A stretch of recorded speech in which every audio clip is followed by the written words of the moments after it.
and want to welcome you to the stream, Charlie. Charlie's going to be our lead instructor on this airplane.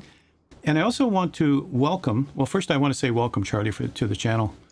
Thanks. Appreciate being here. This will be an experience. And I also want to mention we have on voice, you guys, we have Alexandre Baptista, who is the developer of the modification to the Beech. And Alex, want to say hello and welcome. Hi. Thank you. Welcome. But you guys, we're going to move over to a main screen, but we'll come back to this screen just to do any summary comments when we're finished. Super. Okay, Charlie, it's all yours. So thanks, Howard. Anyway, appreciate everybody joining in.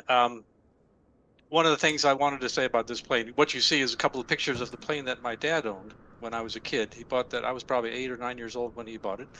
And we had a family of 9. He flew us all in this plane. Here's another picture of the plane that my dad owned and enjoyed flying. And that's what got me interested. Obviously, the Beech 18 is just nostalgia from when I was a kid. So that was many years ago, and I really enjoyed flying first the Coronado, but then when I found Alex's mod, I really fell in love with it. So, Alex, you want to say a few words about yourself? Okay. So I'm Alex, of course. I'm Portuguese. I'm not a programmer. I just love this plane, and I wanted to create a better one. So I started slowly. I didn't know nothing about modding 2 years ago, and here we are with the current mode. Yeah, that's it. So you knew. So this is fascinating. If you don't mind me jumping in, Charlie, this is fascinating. No. Alex, you didn't know anything about programming, and you decided to do a mod for this plane, and you dove in and learned to do the programming. That is an amazing story. Yeah, but when I start, I never imagined that the mode would reach this level. Of course, I just want to correct or to try to improve the handling during landing and takeoffs, and I start slowly, and then I start learning, and I think it was a huge luck that I followed the correct path, so I could learn everything that I've done for now. I think that if I wanted to create this level of modding from the beginning, I would never be able to, because it would be overwhelming. So I think it was a bit of luck involved. Yeah. Yeah, I'm not so sure it's luck, Charlie, right? No, not luck. And he started this out about 1.5 years ago. So we're on version 1.5.1. All this in 1.5 years. And, wow. So it's a very impressive piece of work. So, and I just loved it. So here's kind of an outline. As Howard pointed out to me when I showed him the slide pack, is we have way too much information to present in 2 hours. So I'm going to be skipping some. I'll try not to move too fast through the stuff I want to talk about in more detail. But this is kind of an outline, and we'll be doing some demonstrations interspersed with the presentation, then a final flight. Hopefully I'll get there in time, a little more than around the pattern. And we're doing all the demonstrations at Kilo Oscar Tango Hotel, so that's Southwest Oregon Regional. So if you want to spawn in there and follow along, follow on some of the demos yourself or whatever. We talked about the purpose why the Denarq mod already. We'll go a little bit about the history of the Beech 18, but not too much, because Howard had presented it when he did a Beech 18 lesson some time ago. Then we'll go through some about checklists and then get into the enhancements for this mod. So that's the plan. So Twin Beech Model 18, about 9,000 planes were produced from 37 to 69 by Beechcraft. Roughly half of those at one point during World War II were built for military purpose, from multi-engine trainers to navigator trainers to bomber trainers, as well as transports. So a good chunk of them for military. After World War II, actually some of them were reconverted back for civilian use, and then it was again after World War II that the D18S version, which is what we have in the sim, was developed and started to be sold. So most of them had tail wheels. Some of the early variants and later on variants included floats, as I show here. This is a picture out of Anchorage, Alaska, and skis, and even later ones converted to or built with tricycle gear. But most of them had the conventional tail wheel. Some of you may recognize this photograph. It's, I believe, Matt Youngkin's Beech 18, which he does aerobatics with. This was taken at Oshkosh in 2008. So interesting to watch him fly one of these things. So, Charlie, wasn't there one that Yep. flew through a billboard in some movie?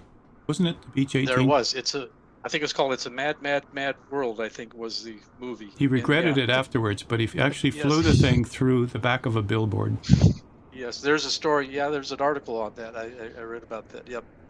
You wouldn't really want to do that with this nice plane. So anyway, here's a just brief family tree I found on the web of the Beech 18. Also, you can find in the book on Beechcraft history. These are all various versions of the Beech 18, from the original one to some of the military versions they made, and of course the D18S, which we have here in the sim, and then later on the Super E18, and the last version, the Super H18. Interesting, my dad's plane that I showed the picture of was actually a C18S, which came in here somewhere, and there was only about 50 some of those built, as it turns out. So his was built in 1944, and he bought it in 1969, so it was quite an old plane even at that time. So here's all the specs on it. I won't go into details. Many of you all, if you've flown, it's not that much different from the Coronado version. And so again, about a little over 1,000 of these were built between 45 and 47. That is the D18S. 2 Pratt & Whitney R985 Wasp Junior engines.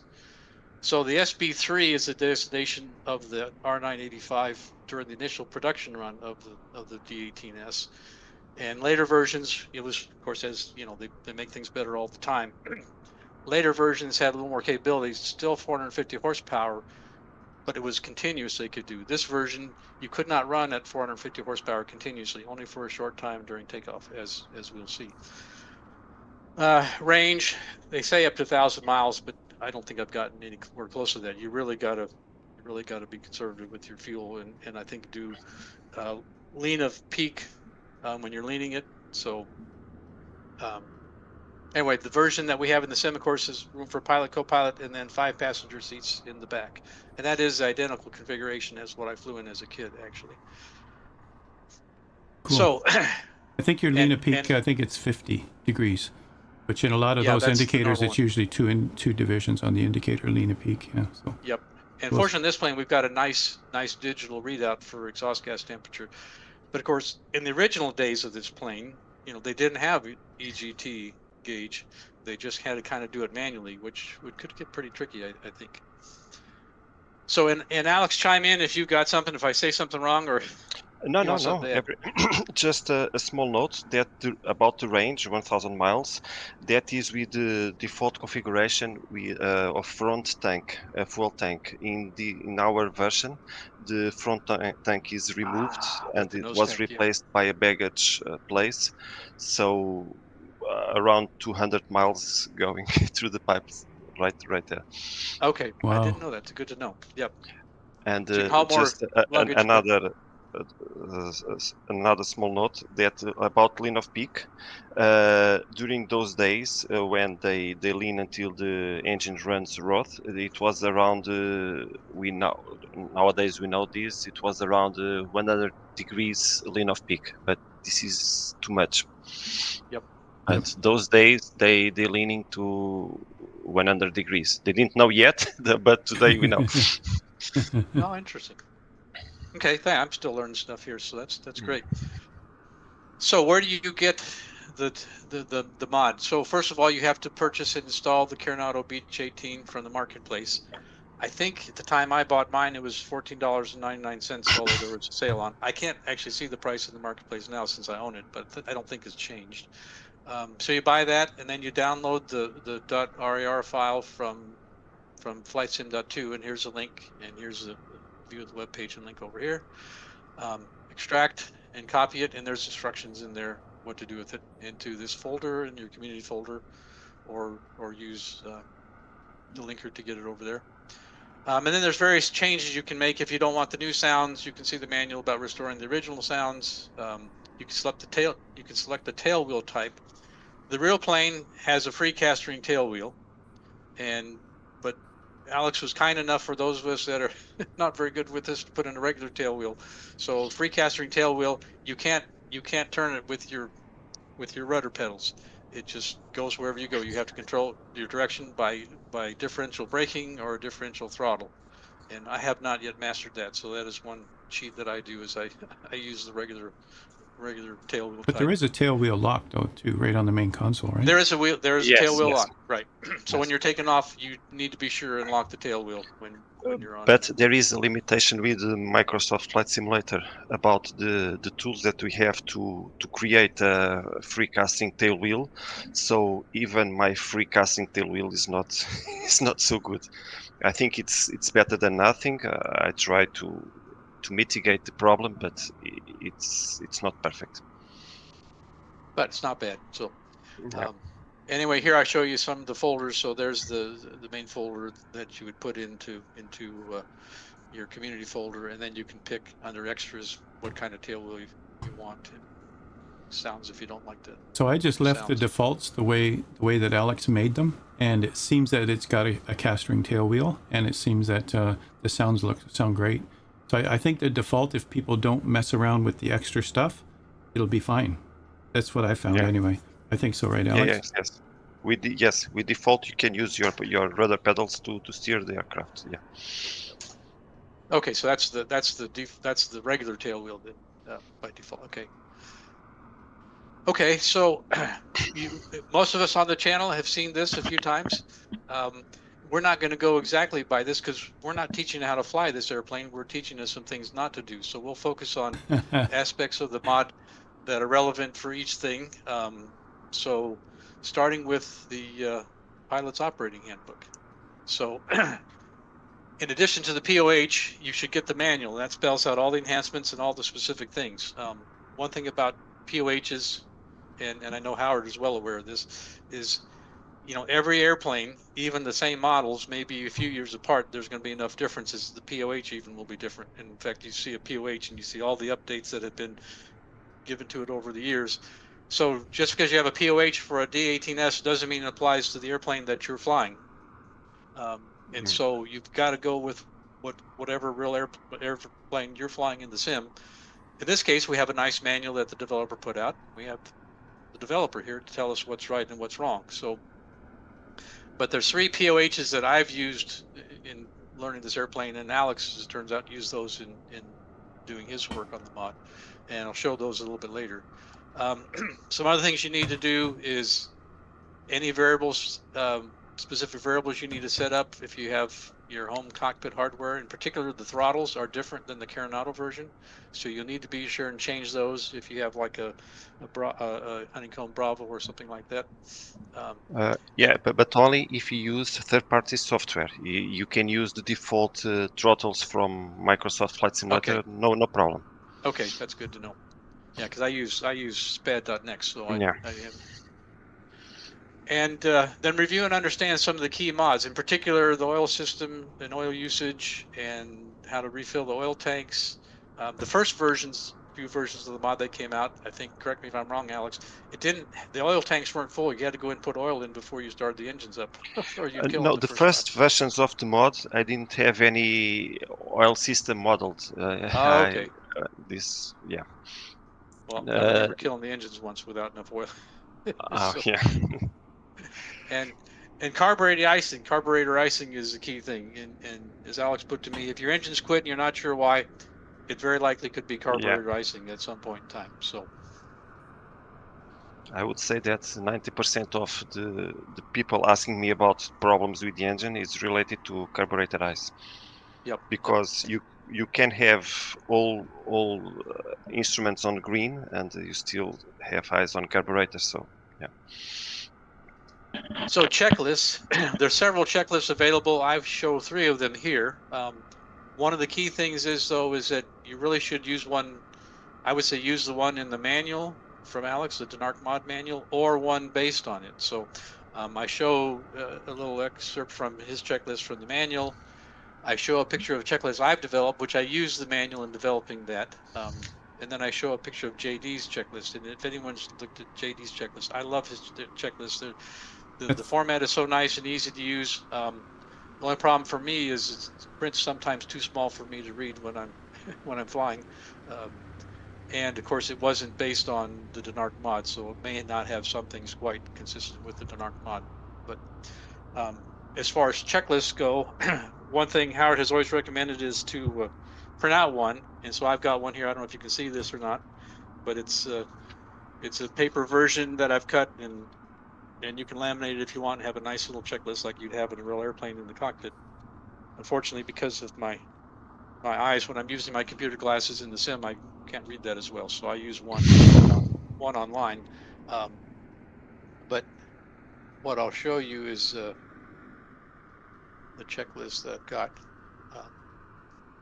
It's the same checklist, but it's easier to use online.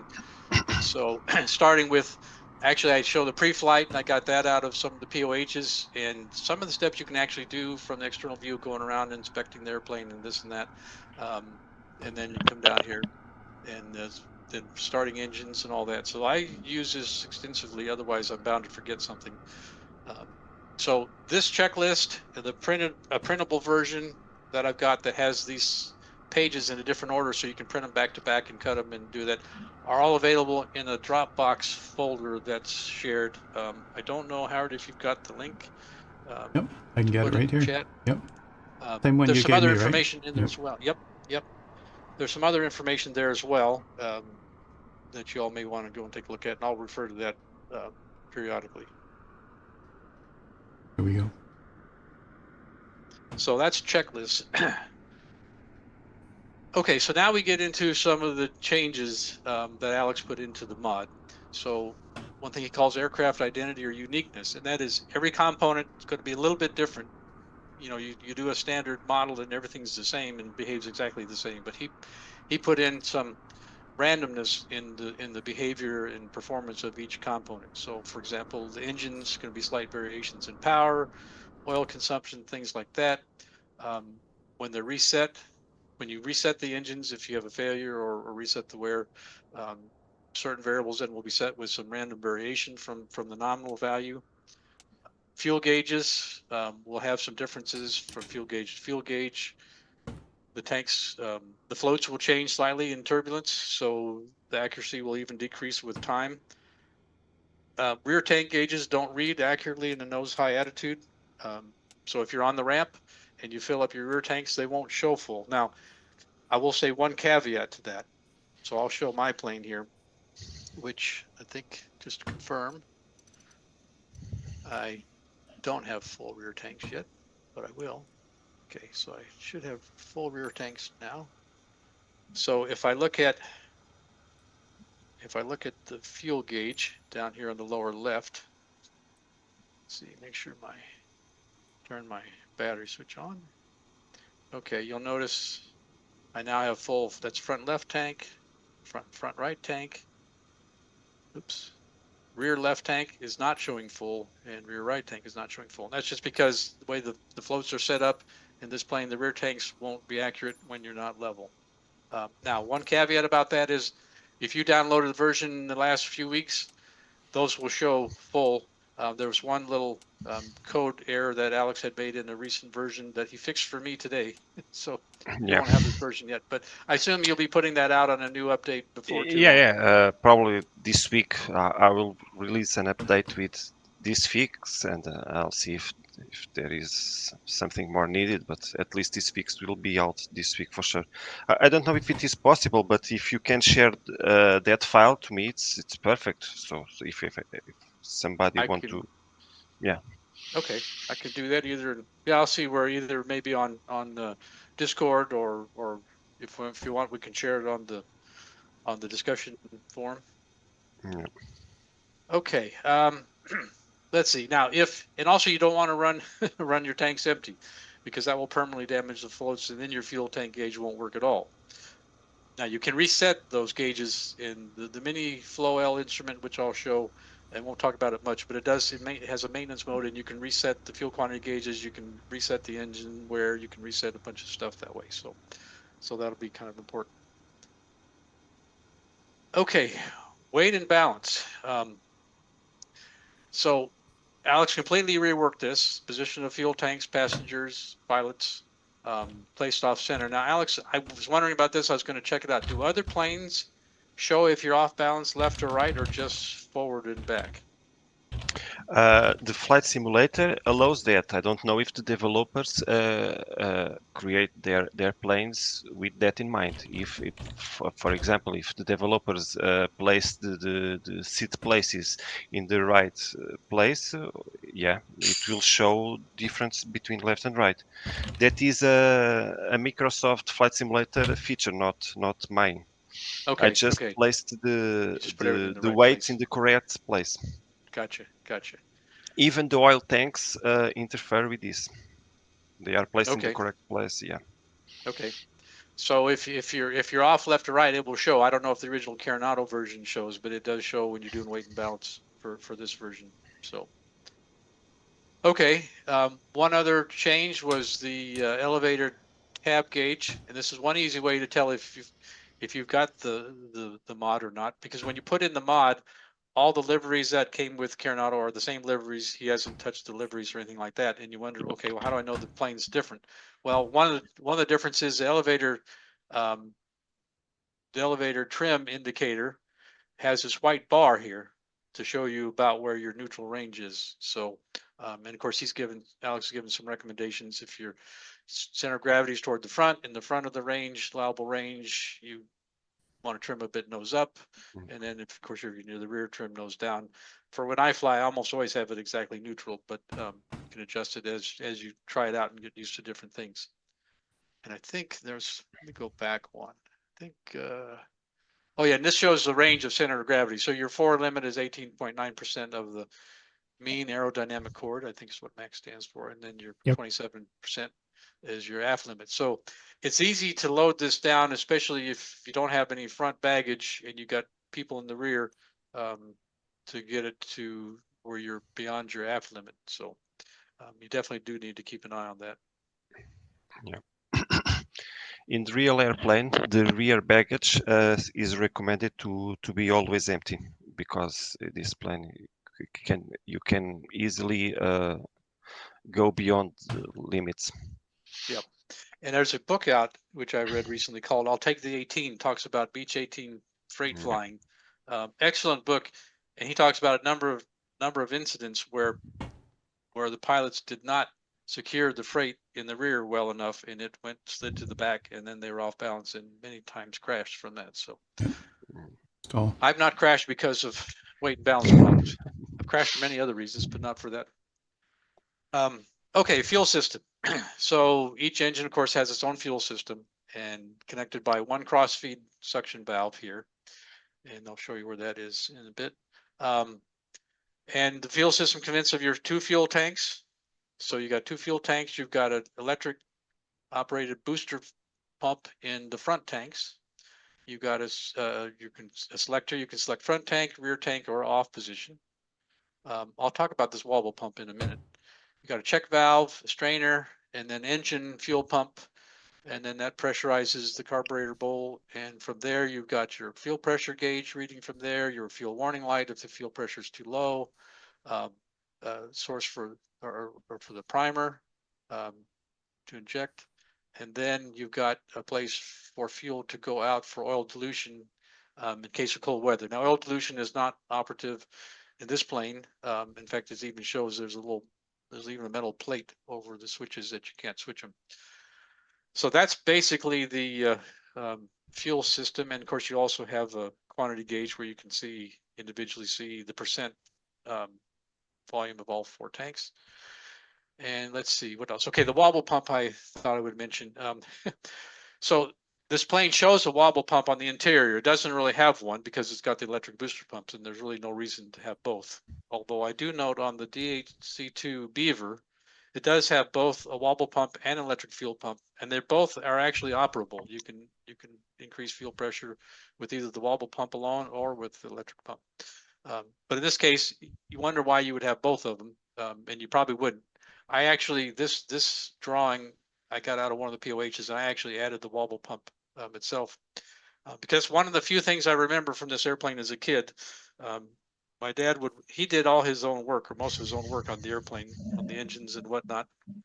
And whenever whenever we'd, occasionally go up to the weekend, on the weekend, he was doing some work on the engines and we'd get in the cockpit, and it's probably the only time I got to sit in the co-pilot seat, because my older brother always got to sit in it when we flew anywhere.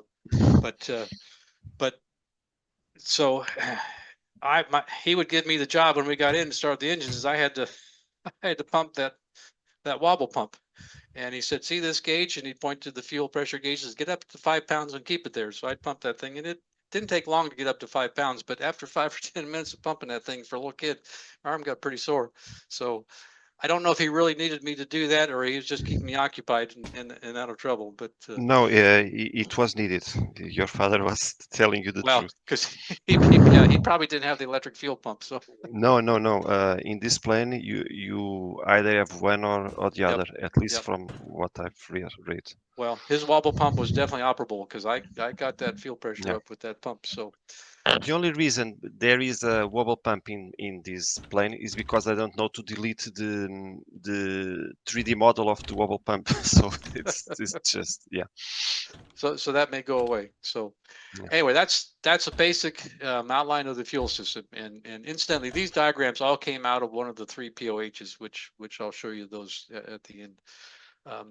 Okay, other fuel system considerations. There's the crossfeed valve, which is located under the co-pilot seat. It's a little bit hard to get to from the sim, but you can.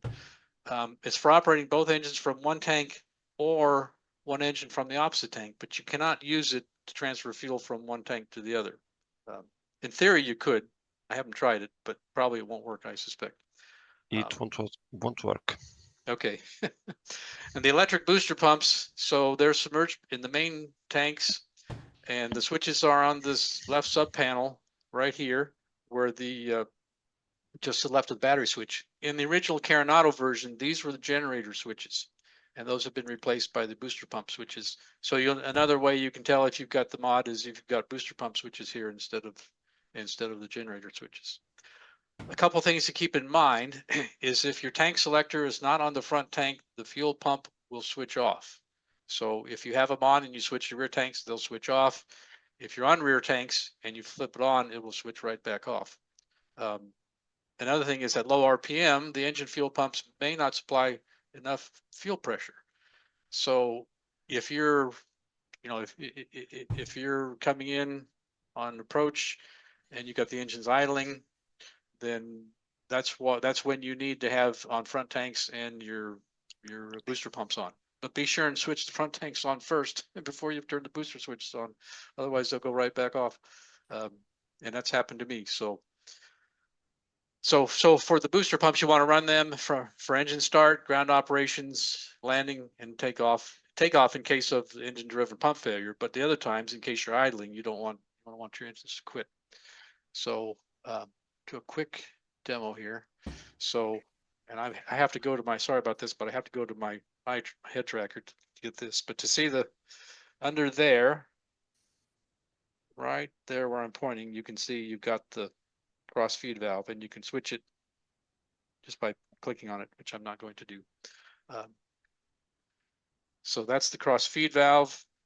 So the pump switches, I'll turn on the batteries. So I'll turn on the left booster switch. And well, first I got to put on, select the fuel tank, so front tank. So turn it on, and you'll notice here my left fuel warning light's out, and I've got fuel pressure there. Now, if I switch it to the rear tank, boom, it switches off.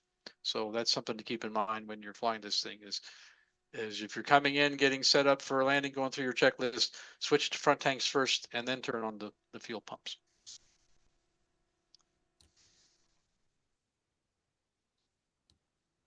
Okay.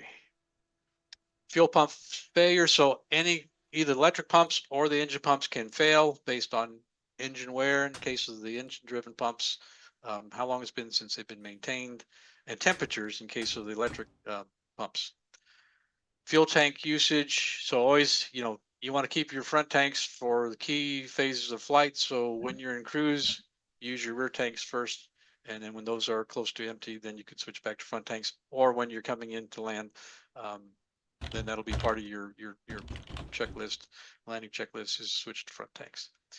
And again, don't run your tanks empty to avoid damage to the fuel gauge. So you want to at least leave a gallon or two in the rear tanks when you switch over. And let's see, fuel pressure warning lights I mentioned. So low pressure, so 2.5 psi, they'll go, they'll illuminate, and that can indicate that your fuel tanks are getting close to empty or that you have a pump failure. So keep an eye on those. Electrical system. So you got two 24-volt batteries. The voltage charge is persistent between flights. So at the end of the flight, if you go through the normal shutdown, and then you start up the next time, then if your battery was partly drained, it'll be partly drained when you start up again. And cold temperature, like any battery, they're affected by cold temperatures. And you can go and recharge them, although you cannot bring a charger out next to the airplane. You can charge them with the Miniflo-L, go into maintenance mode and just say, okay, new batteries, and boom, there you go. It's got a 100 amp generator for each engine, but no generator switches, so they're always in standby mode, and they come on at 1200 RPM. So that's something to keep in mind when you're starting up and warming up. You won't get any charging of your batteries. You're running only on batteries until you get up to 1200 RPM. And generators can fail too under extreme temperatures, or if it's been a long time since they've been maintained.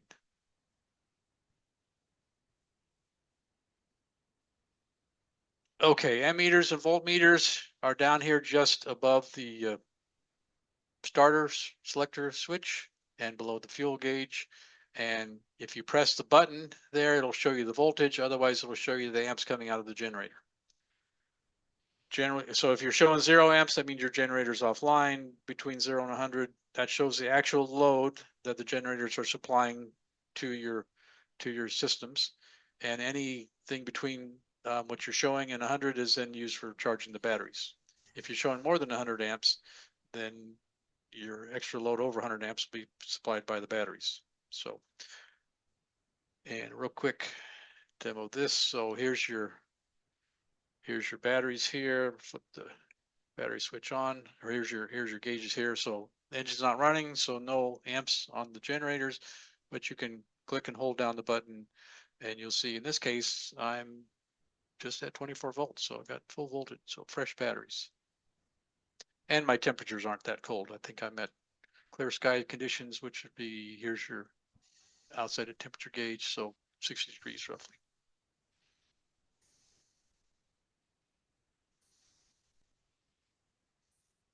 Okay, so electrical, some more consideration on the electrical system.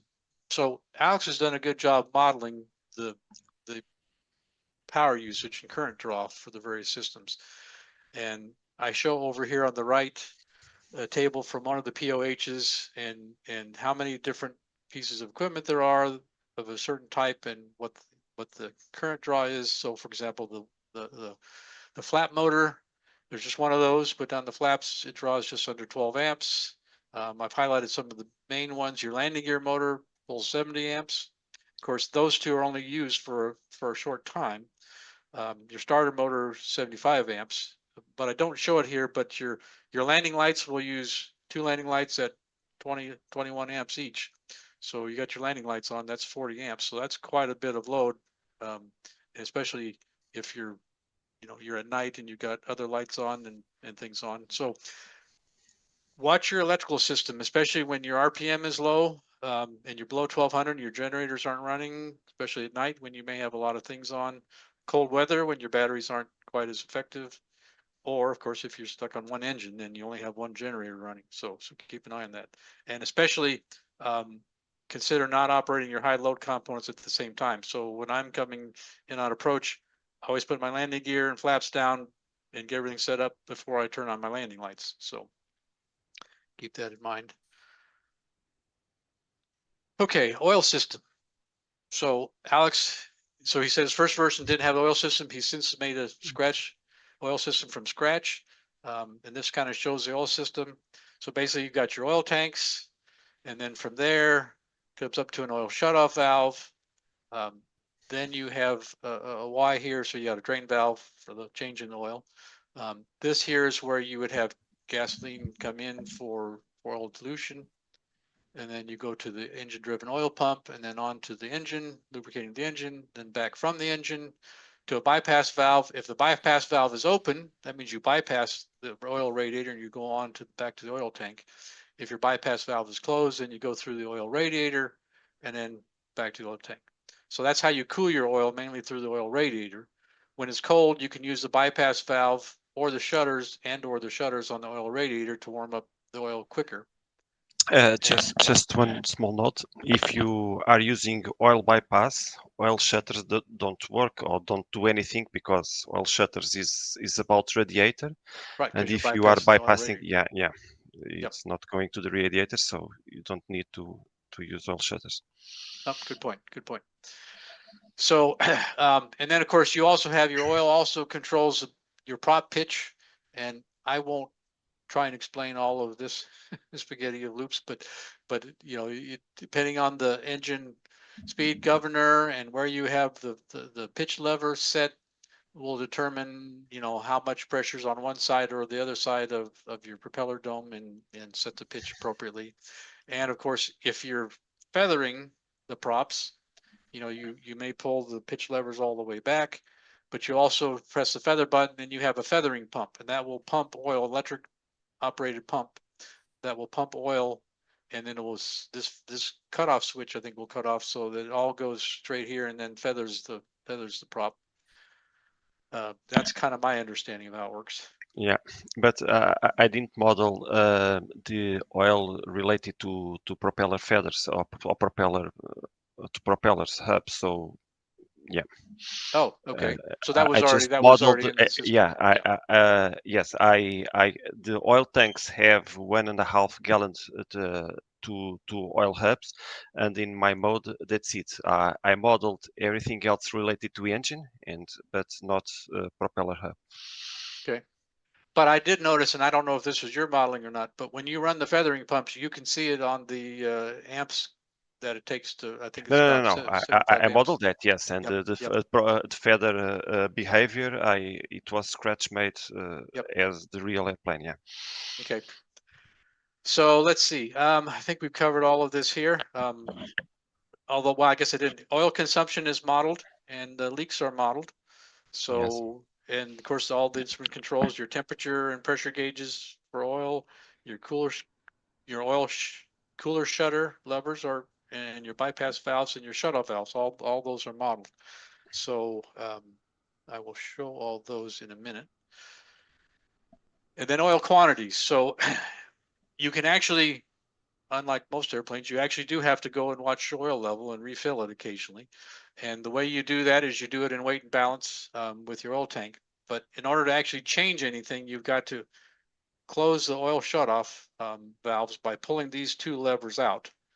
And then you can change your quantity. And you want a minimum of 4.7 gallons. That gives you minimum quantity for the engine, and then the 1.5 gallons for prop control, as Alex mentioned. Yeah. And max, you can fill it up to 8 gallons, but if you're above 7.5, you'll actually have high oil pressure. So keep it 7.5 or below. And that's, as Alex tells me, is per reports from pilots. Yeah. And your oil quantity is persistent between flights. So if you shut down properly and start up again, then you'll start with the same amount of oil you had before. And then you do consume oil, as I mentioned. So from Pratt & Whitney documentation, you got during meadow power, so maximum except takeoff power, 1.3 gallons an hour, and about half that much at cruise. So again, you check the oil level in the weight and balance menu, and then to change oil level, you pull out the oil shutter levers. So I'll show those here. So shut my battery off so don't waste battery. So here are your oil shut off levers. So you'll pull those out, and then you can go into weight and balance and adjust the oil. In this case, it's kind of coming up funny. Sometimes it does that. Okay, there we go. So I have just under 7 gallons of oil, and I flew recently, and then I set up the rest of the weight balance here. So that's what that looks like. And now I can change this and add oil if I want, because I've got those valves pulled out. And then you want to make sure you close them again before you start, because that's that valve I had showed that actually, I don't know if I showed it. Let me go back to that figure.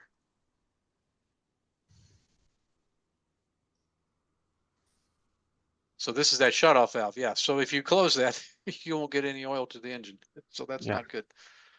So be sure and make those open. In fact, in the, I think it's the Expediter manual. It may be the C-45 U.S. Air Force manual as well, that they actually have these wired down, so you can't accidentally pull them. Reach down for pull the parking brake on and, and pull the oil shutoff would not be good. So keep that in mind. Okay. Oil temperature. So there's your oil temperature gauges, and you shouldn't operate above 1200 RPM. So even 1000 would be better until your oil temp's about 40 degrees C. And you'll, at lower temperatures, you need to use the bypass to warm up during freezing conditions, so less than 0 degrees, until you get above 40 degrees C. And the reason for this is you can actually get ice crystals forming if you have any moisture in the oil at all into the oil cooler. So you want to get the oil warmed up enough, and then it will start melting those crystals, and the oil cooler can actually plug. So be careful with that. And then once you've got the oil cooler bypass valves closed, so you're now going through the oil cooler, then your oil cooler shutters will control airflow then through the cooler, and you can control the temperature that way. So the way this looks in the sim. So here's your oil shutter levers. So again, once you're going through the oil cooler, and up is cool, so down is hot. So if like temperature like today, I'm showing it at clear skies, 60 degrees Fahrenheit, I would pull these all the way down to warm up quickly, and I would leave my oil bypass valves closed. So I would leave them down. So there's up, there's down. So that's what I would do, what I'll do when I start up today. Oops. Get the right levers here. What I need is another honeycomb Bravo with more levers so I can control all these things. Okay. Let's see where we are here. I think that covers that. Okay, so warm up. So now we're going to go start this thing up, and I'll go through the warm up procedure, and I'll go pretty much through my checklist, the engine startup checklist. So if you've got any questions, I'm not watching the chat, so Howard or Andrew will holler out. Yep, we got Andrew, Srap, Super Ty, and Howard all following chat. So it's a quiet group tonight. No questions. You can just focus, and we're enjoying what you're doing. All right. So batteries on. Make sure the park brake is set. It is. Make sure cowl flaps are open. Check the Hobbs meter reading, which you don't need to do necessarily, but in this plane, if you hit the instrument view 7, so if you hit control 7, that takes you over the Hobbs meter reading, if you're keeping track of that. And then note the outside temperature. So if you know how cold it is, if you need to put your oil bypass valves on or whatever. And also note the manifold pressure. So here basically at sea level, we're just under 30 inches of mercury. So under these, we have 29.92 is the altimeter setting. So that's about right. And you'll use that number when you're doing your run up, because you'll go up to that manifold pressure you saw when engines weren't running, and check your RPMs and that sort of thing. Make sure everything's working right. Okay, continuing on the checklist. Magnetos are all off. Landing gear levers down. Avionics master switch off. Electrical equipment off. Okay, so battery switch on. And I also put generator switch on my checklist because I have that on my alpha. But again, there's no switches. It doesn't do anything. Instrument light master switch. So the instrument light master switch and the avionics are up here on the top panel. So you got your instrument light master and your avionics switch there. And then here's your rheostats controlling your instrument lights. Charlie, if you just remember that when you're sending your screen to us, there's a few seconds delay. So it's been working because you're not speaking too fast. But when you mention something, just pause for a second, right? And then mention another thing, right? And that way the pointer catches up to your voice, right? Got it. Okay, thanks. Okay, let's see. Light switches down here. So in this plane, you have your nav lights have two positions, steady and flashing. So I'll turn them on steady. And what I do is I kind of use those as kind of like a strobe. I'll put them on flashing when we're getting ready to take off for land, but steady then the rest of the time. And then your beacon light is way over here on the other side. So turn the beacon on. And then your landing lights, which I won't turn on right now, they actually extend and retract. So you put them up one notch and they'll extend, then you put them all the way and they'll extend, and then you come back, you can actually have them extended and off. Although I don't know why you would ever do that. So we'll do that when we get ready for takeoff. Okay, lights are on, landing gear position light, fuel gauge. We checked quantities already, so I'll leave it on the front. Okay, fuel selectors, left and right on the front tanks. So there's left front, right front. Fuel cross feed is off. And then check your rudder, aileron on trim, and elevator trim. So we'll go up here and kind of back up a little bit. And you should be able to see there's your, can't get a very good view of it here. Let me try this again.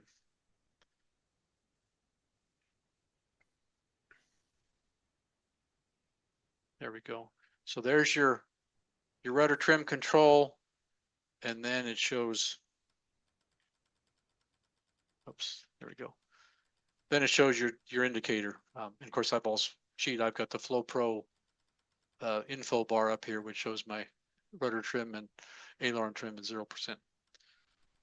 And aileron trim is right down here on the console, as you see right here. And so right now it's set to 0. And your elevator trim, again, shows on this little gauge, the trim indicator there. And the actual wheel for trim is down here on the right side of the pilot seat. But of course, I use my Bravo trim wheel for that. Okay, let's see. Elevator trim set, flaps, check operation. They work, trust me. Elevator trim neutral. I've got that set. Cow flaps are open. Manifold heat. Leave it cold. So manifold heat, that's basically your carburetor heat. So there's your two levers for manifold heat. And oil cooler shutters, as I mentioned, I like to start with them down all the way to warm up faster. If I'm not using the oil cooler bypass, which I'm not. All shut-off valves, make sure they're in. And they are. Charlie, real Yeah. pilots avoid oil bypass unless it's real necessary. Right. Because the valve can lock and would be a real messy, so they avoid that. Yep. And never airborne. Oh, right. Oh, wow. Yeah, you never do it except starting up cold. Never. Yeah. Basic, yeah, start up and just below freezing temperatures. Otherwise, yep. Yeah. Okay. And then circuit breakers, these are not operative in this plane, but here's your basic, use 3 banks of circuit breakers. Your one's over here in front of the pilot. Yeah. Then you've got ones over here in front of the co-pilot. Various lights and other things, flat motor, fuel flow meter, and that sort of thing. And then you've got one up top. These are your avionics circuit breakers up here. So COM1, COM2, GPS, HSI, and so on and so forth. So that's checked all those. So now we're ready to start the engines. So fuel pressure warning lights should be on because we don't have any fuel pumps going. Vacuum pump inoperative warning lights. Well, those are inoperative, so we don't worry about those. But in case you're wondering, those are over here. And then flight and engine instruments monitor as we start. Okay. We're all crossing our fingers. Yeah. Okay. So I'm going to start with the right engine. So make sure you get your throttle open quarter, just part way. Props full forward, mixture full rich. Booster pumps, I'll start with the right booster pump. And I have this on my Bravo actually. So right booster pumps on. You'll notice that the warning light went out and we have pressure. I'm not seeing changes in the. Okay. Yeah, there's a delay. So Yeah. And maybe I'm going too Yeah, fast. I'll slow down. Alex, you're watching the Twitch version of it, so you have a delay of another total of about Yeah. 5 seconds, 5 to 7 seconds. Yes. But Okay. Charlie sends it to me. He's got a 3-second delay, and then there's another delay going out to the main Twitch stream. Okay. Right. So then we go in prime. So you need to make sure your mixture is full forward and your fuel pump's on, and you have fuel pressure. Then I don't remember, Alex, what you put in the manual, but I've found 7 pumps when you got a cold engine. Seems to work. No, Maybe only you one don't is need. all you need. No, you Okay. don't need. I believe 3 or 4 pumps would be Okay. enough. But if you don't prime it, the engine won't start. That I know. So Yeah, and you have to have full pressure electrical booster pump yes. turned off to prime. Otherwise, you won't prime anything. Yeah, they got to be on. You got to have fuel pressure to prime. That's right. Yeah. So you open the starter cover. Here's the starter button. This is a booster button, which is not operable. And I think in the Coronado version, I'm not sure, that might have even been people thinking that was the fuel booster pump, but that's not actually what that button is for. That's an ignition booster. Yes, Coronado. Yeah, Coronado had a booster pump, but it's not correct. Yeah, but this is not operative in any case. And then you pick which engine you're starting. So I'm going to start the right engine. So move that over to the right. Now, if you press this button and let go of it, it will stay on until the engine's running.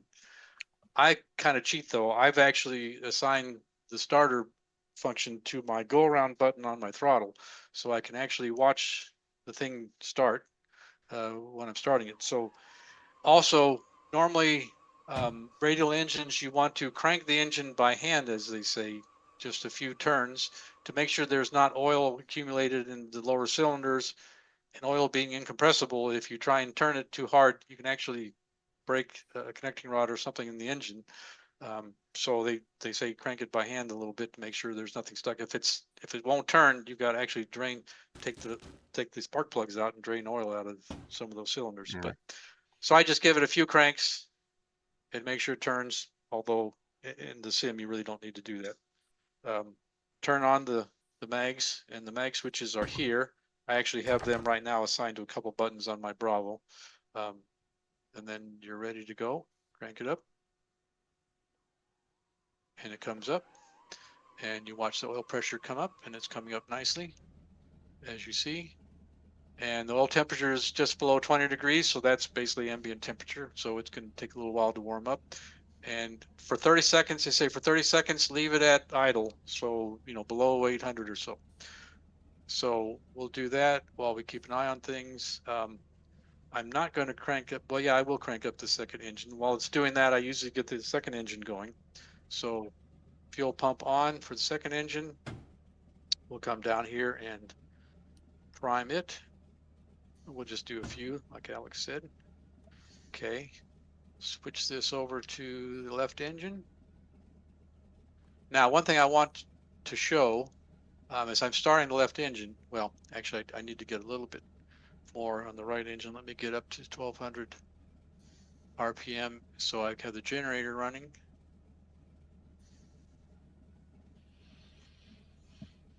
Okay, you see now you've got amps on the right engine, the right generator. So watch when I start up the left engine, you'll see this really go up. You'll see, because this uses what I say, about 70 amps, I think, to crank the starter motor. So as I crank the left engine, now I'm gonna go ahead and put the mags on so it'll start up. So you can see that amp draw go up. Okay, now it's running. And check my oil pressure is good. Okay, and oil temperature is coming up. We're almost to 40 degrees on the right engine. You notice the cylinder head temperatures are coming up nicely. So the normal range, you want a minimum of 250, let's say, and ideally 300 to 450 degrees Fahrenheit on these cylinder head temperatures. And that's warming up. So let's see, we've had about 30 seconds on left engine, and we'll bring it up to about 1,000. Keep it warming up. Now that that's on, you can go through other parts of the checklist. So I'll close this cover, switch off here, and now we can turn on the Avionics. Get those going, and those are already on, so that looks good. Okay. So let's see, you'll notice now the left engines, we're up at 1200, so we now have amps on for both generators showing up. And we'll just wait for the temperatures to warm up a little more. Okay, so our right engine is coming up nicely. So I'll put these a little bit cooler. Charlie, Yeah. I would advise to warm up engine instead of 1200 RPMs. I A would little slower. advise just Yeah. yeah. Yeah, I was kind Uh, of cheating for the demo to yeah, to get them up a little faster. to give you a buffer of safe zone, Yep. but also to prevent the cylinder's temperatures to rise too fast. That is occurring Oh, right okay. now, and I'm afraid that it would be too hot to take off. Ah, okay. And once in a while, Charlie, I just throw in a picture of what mine looks like from the outside Yeah, view or something like that. Like, give them an example of what that looks like this. well, that's a good idea. I usually do too much in the. So are you started up then? Yep, I'm doing the same So thing. there's Yep, Howard. Okay. There's Howard running there's over you. there. There's back to you. Yep. And then there's me right there. I'm not going to fly. I just want to look at your flight. So to me, it's It's easier. it's less stressful, right, Alex? Yeah. So there's Howard's plane. There's me, and then there's Alex there. And I don't know, is anyone else on the field yet? Haven't looked Three of around. us, yeah. Okay. So far. All right. Who else is brave enough? Come on, let's go. Okay, I think we're above 40, we're above 50 now, so let's get both of these. Both of these oil shutters, put them about there. And the oil temperature changes slowly. When you adjust these shutters, there's quite a delay, and because of the way the oil system is, it gets its heat from the cylinders, from the engine, and it takes a little while to warm it all up. So you'll be adjusting those periodically. It doesn't take much adjustment. It's pretty stable. So we're almost in the green, so everything looks good. We're in the green now on cylinder head temperature, so we're actually ready to go. Now, a couple things I always say is right now I cheat two ways. I don't use the free castering tail wheel, this airplane, and I don't use ATC right now. So I need to, one of these days I'm going to get on, say, Intentions AI and really practice up and start using ATC. But for now, I just reserve the airport to myself or a few friends and go from there. All right, let's see, get back to our presentation to see where we are. So we're about warmed up. And this is from the Expediter aircraft. It has a little bit different procedure. It says you can go up to 1500 once you're up past 30 degrees C. But I go with what Alex said, since he's, again, every airplane is different, and Alex is the one that developed this mod. So go with what Alex said.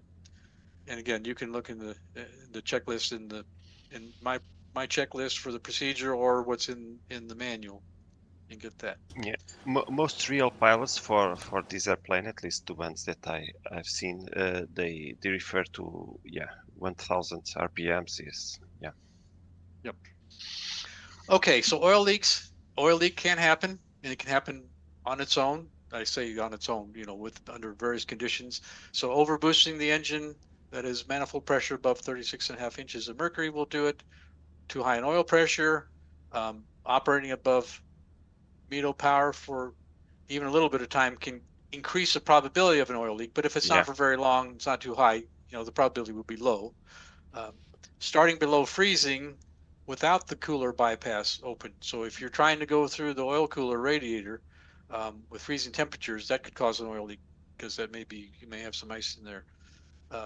And again, the leak rate will be proportional to the pressure, and 4.7 gallons is the minimum you need for both the engine and the prop control. So, yes. and if you see oil pressure drop or high cylinder head temperature, you need to act quickly and do something with that, because I've experienced many times too high cylinder pressure, and sometimes it's just too late to do anything about it.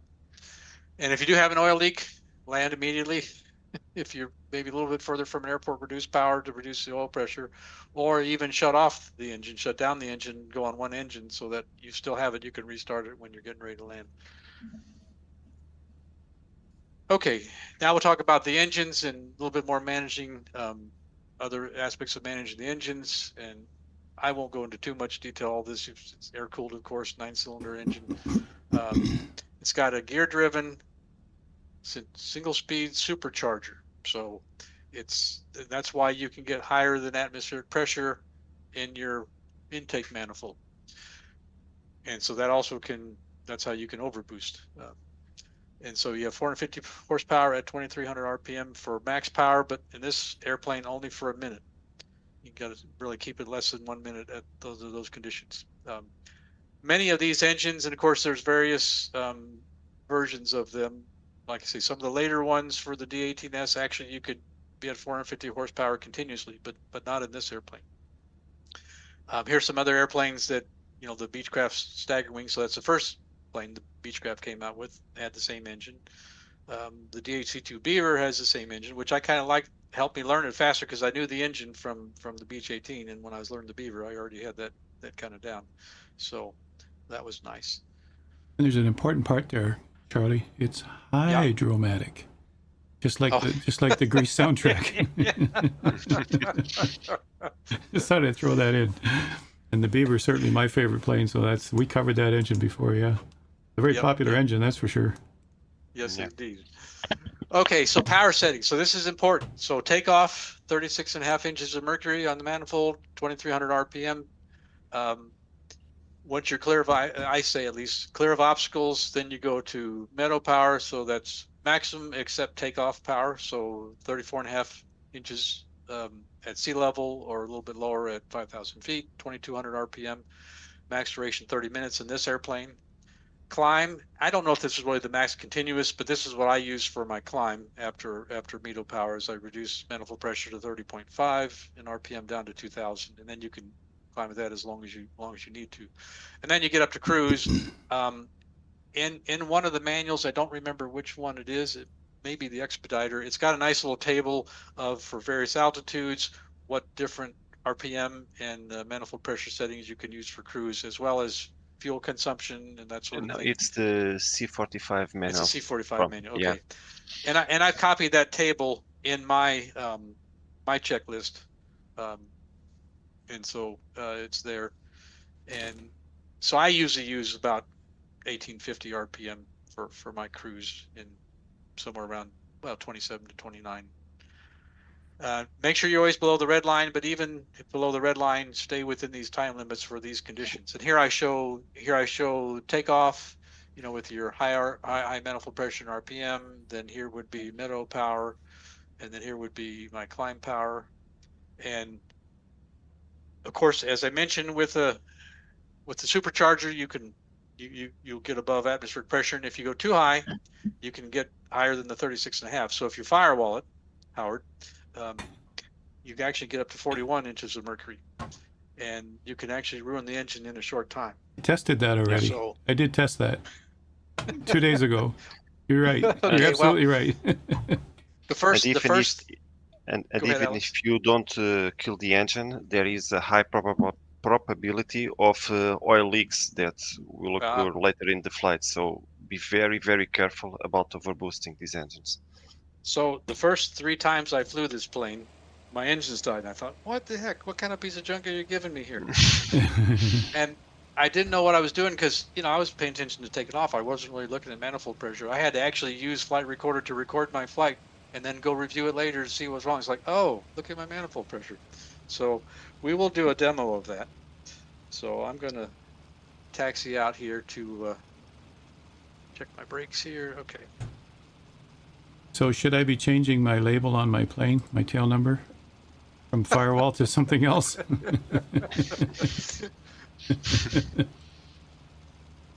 Okay, so I'm going to go out here and take off on runway 13. And I thought when I was practicing this, I thought, you know, I should find an emergency landing spot for this demo, but I didn't quite get around to doing that.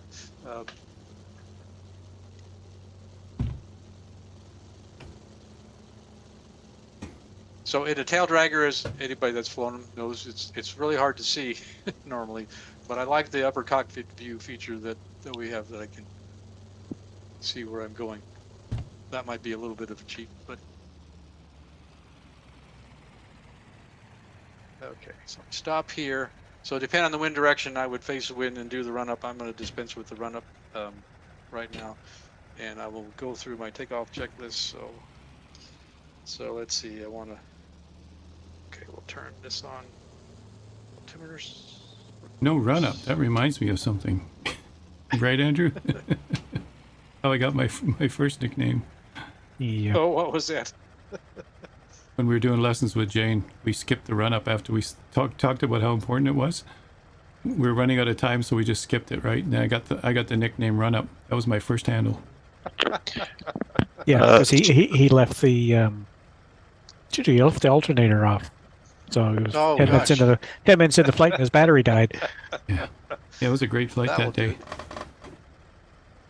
Almost as good as the one on floats when you were talking, looking at the side of the airplane, right? Yeah. Okay. Yeah. Checklist. Very humbling. Flight instruments good.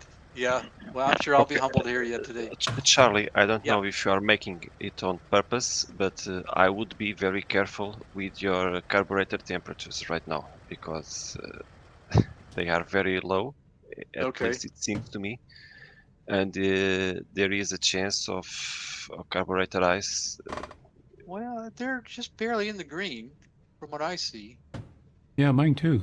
They're just well, at no, the low end they're of the not green? quite in the green. They're slightly below 3. I've not had any trouble. Well, for this demo, I'll put them on a little bit. That's a good caution. Yeah, if it happens, then we've been warned, right? Yeah.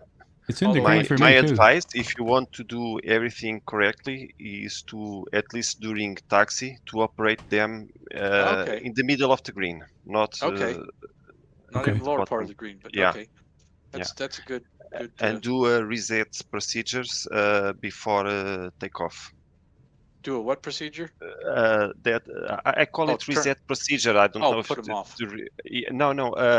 Increase the temperatures above 15 degrees for a couple of seconds to make sure that any ice is melted before you take off. Got it. You're talking about manifold heat levers? Is that what you mean? Yeah. Yep. It's funny, the gauge says carburetor intake temp, but then the levers say manifold heat. Yeah, it's interesting. Like that in the real plane, yeah. Yep. So so basically just lower these down and watch the temperature go up above the green for a few seconds and then back up. And then this one as well. Yeah. And we'll talk about this later, but he recommends this every 15 to 30 minutes during cruise, just to keep them. Okay. All right. So let's see. Just going through my checklist. Mixture full forward, props full forward, oil cooler bypass closed in, oil shutters as required. And you notice we've got pretty good oil temperatures, a little bit low on the left, but not much. We'll leave it as it is. Flaps are up, fuel selectors left and right, cowl flaps are open, all those are good. Elevator trim is fine, fuel booster pumps are still on. Pitot heat we don't need. Okay, landing lights I will turn on. So you'll see, as I mentioned, this plane, the landing lights actually come out. And we have a whole line of people behind us. Holy cow. Okay. I guess I better get going. No rush, Charlie. You're in charge. We can't leave till you. No worries. Okay, transponder to alt mode, which I already did. ATC clearance, which I'm going to skip. If you're doing flight recorder, now's a good time to start it.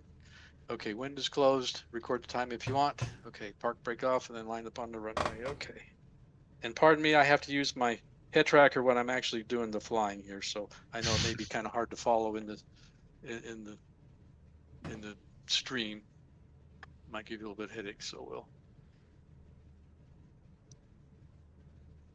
Okay. Did take the brake off, right? No, I didn't. Thought I did. Okay, there we go.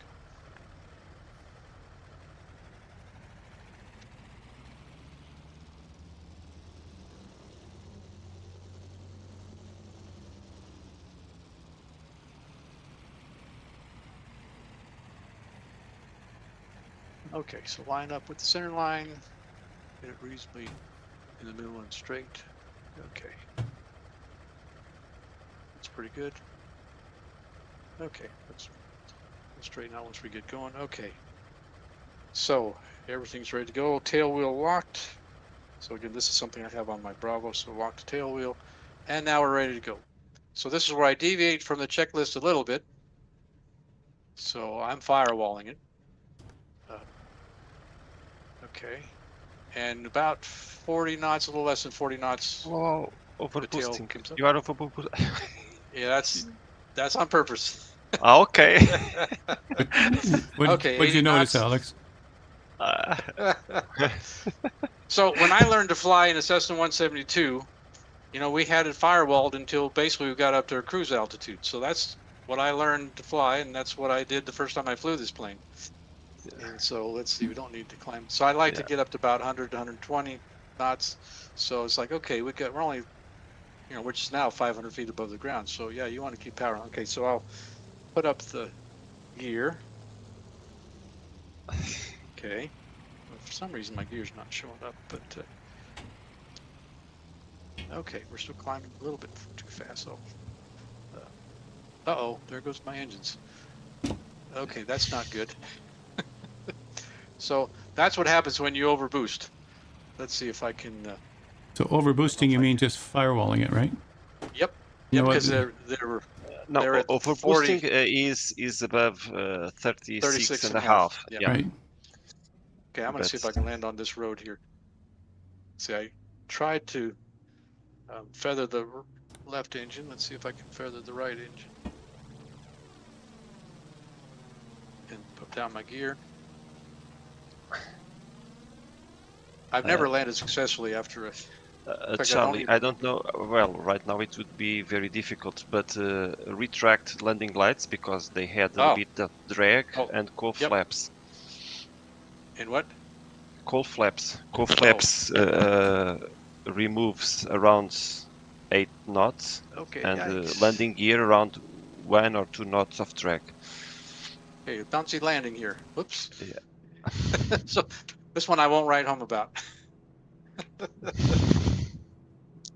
you go. Okay. Well, we came to a stop. Ooh. Yeah. Almost tipped over there. Okay, so one thing I do want to show you, this is the Miniflo-L, which monitors your fuel, but Alex has added some nice features of maintenance mode. And if you turn off my tracker here, maintenance mode, if you hold this button down for a few seconds, do a long press on it, it puts you into maintenance mode. You can check your engine wear of both engines, as well as your time on engines. If you do it again, hold it down again, that goes you into the third mode, which is the debug mode. And you can see with this little knob, I can see my manifold pressure, maximum manifold pressure for engine 1, the left engine, got up to 40.4 inches of mercury, 40.5 on the right engine for over 50 seconds. So pretty bad conditions. Don't do that. You can also go and look and see if you had detonation, which we'll talk about a little later. I had some pretty bad detonation. In fact, I didn't look at my cylinder head temperature, but it might have been getting kind of warm. I don't know. So you can see was through the roof. Oh, was it? Yeah, I wasn't watching that. And so we'll talk about what this detonation numbers mean in a little bit. But this means for 57 seconds, I was under detonation conditions for both engines. So anyway, fortunately, as I've always said in the sim, in your emergency checklist only has one step, and that's hit the escape button. So I could do that and restart. So that's what not to do when you're taking off. Okay, so well, that's restarting. So again, don't overboost.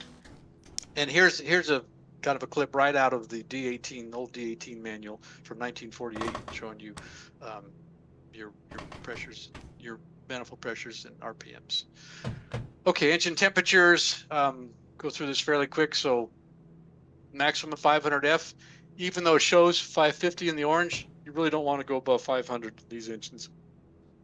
You can manage that with cowl flaps. They should be open, except in cruise, descent, and approach. And you may want to open them, I think, on final, depending on how you're using your engines, because I've come on approach with full flaps and a little low and put more power in, and I actually overheated. My cylinder head temperatures got too high. So keep an eye on that cylinder head temperature and, adjust with your cowl flaps. The other thing, as Alex always says, it's not just cowl flaps. You can produce power. Make sure you're rich mixture, which will also cool the engines a bit. So keep an eye on that cylinder head temperature and don't let it get too high. Oil temperatures, we talked about that. Exhaust gas temperature. So in the original real planes back then, they didn't have this nice digital thing. Nowadays, we got all this nice instruments, so you can use that for your mixture leaning. And then carburetor mixture temperature, we talked about that. So you can get icing even above 3 degrees C, or even above 0 degrees C in the this is temperature in the carburetor in the intake manifold. And you want to manage that with your manifold heat levers we talked about. So maintain in the green during cruise. And I've actually never turned it on in ground operations, but now I know I should put that on and cycle it before you take off. So for landing, put full up cold for landing. And so there's babies. Alex and I have had some discussion here, because I think when you're landing, if you don't have a lot of power, that's when you could also have icing, and you don't want to lose power. You don't want to lose your engines at that point in time. But in case of go around, in the sim, you can't really, look down and with your mouse click those when you're trying to fly the plane. That's why I think it'd be nice to have, in a real plane, you just feel for those manifold heat levers when you go around, and your cowl flaps, and open them when you do a go around. But in the sim, it's hard to do that. So I think it'd be nice to have a button that you can assign to that function to for that. So I'm gonna look into that. Okay. Too high temperatures in your carburetor can lead to detonation. So keep a lookout for that. Oh, and here's your carb mixture temperature. And as Howard pointed out, it's manifold heat, but carb mixture temperature. So, okay, mixture leaning. I'm not going to spend any time on this, because I think Howard's probably talked about leaning and stuff, and talks about lean at peak and rich at peak, where's probably the best power range. And what I really liked is this is from Alex's manual. This really helps you kind of understand the power curve and the temperature curve. And this is not specific to the Beech 18, but a generic one. But I included this because I really like this chart. And by the way, this whole presentation is available as a PDF in that Dropbox folder for anyone that's interested. Okay, icing control. So induction icing, that's your carburetor icing, which we've been talking about. This came right out of the Expediter operating instructions. I really like this because it kind of shows how everything works. So this is your number 2 cylinder for whichever engine you're looking at. And that's where your cylinder head temperature thermocouple is located. So when you see cylinder head temperature, that's your number 2 cylinder for the engine. You've got your intake air coming in, ram air here, and it goes through this valve, which is your manifold heat control valve. Then it goes through, this is your kind of your carburetor. So you got your mixture control, your jet, and then your throttle after that. Here's your carburetor temperature here. So it's really your intake manifold temperature, but it's right by the carburetor. This is your impeller. So this would be your supercharger impeller, I believe. And let's see, does it show? I don't know where your manifold pressure gauge is, but it would be somewhere along here, I guess. Yeah. And then, then goes to your cylinders, and here's your cylinder head temperature, thermocouple, as I mentioned, your primer, and all that sort of thing. So your exhaust manifold here, of course, is going to be very hot. Somewhere here you have an EGT, your exhaust gas temperature gauge. But when you need manifold heat, what it does is it takes from this extra line coming in that gets heated up through the exhaust gas manifold and comes down here and puts that hot air into your manifold heat, into your intake manifold, which heats that up. And as you might guess, with the flow of air you've got coming through here, it's a very fast response. So it doesn't take even a second or two to see a temperature difference when you turn that lever. So as I mentioned, Alex mentioned, I've got 10 or 15 minutes here, cycle those levers, and that keeps any ice might be building a little bit even in the green, and gets them off. Also, I think I read this somewhere, just in case you're getting icing on this heat control valve, you want to make sure it doesn't freeze up either. So you want to cycle it, even though you wouldn't necessarily, you don't necessarily have a vacuum here, or not as high as you do in the intake manifold or the carburetor. Still, you want to make sure that thing works. So periodically cycle that. Yeah. The other thing to keep in mind is your manifold heat will reduce your power. So when you need high power, takeoff and landing, close that. And increase fuel consumption. Yep. So okay. The efficiency of the engine is reduced. So here's a picture of kind of what that looks like. Icing, where you get icing. This is from the FAA. book I found. Okay, I was going to do a demo for this, but the thing is, icing, it's still a little bit, for me, unpredictable and takes a long time. So I tried many conditions and I couldn't seem to get icing when I wanted. Whenever I didn't want, I could get icing. So, so I'm not doing a demo here for this one. Okay, detonation. So detonation is something I really didn't know much about, but there are a number of incidents out there in the literature with NTSB accident investigations that the engine basically fell apart because of detonation. So if you think, I think I got this out of a FAA safety team presentation off the web, and this really kind of is a good illustration. Nice controlled combustion, you know, you're pushing nicely down on the cylinder, but if you get kind of an uncontrolled, all of a sudden explosion instead of normal combustion, then you're really hammering the cylinder. So, you know, you can read the details here. Normal combustion, you know, may take 90 degrees of crankshaft rotation, but if you're too fast, your pressure peaks early, then you get detonation. So excessive pressure and temperatures. And there's various levels of detonation. And again, Alex will show you a scale that he's kind of come up with. There's no absolute meaning to it, but just kind of relative. Light detonation will decrease engine efficiency, increase wear, but it may be hard to see, and you're not going to kill your engine in a few seconds or even a few minutes.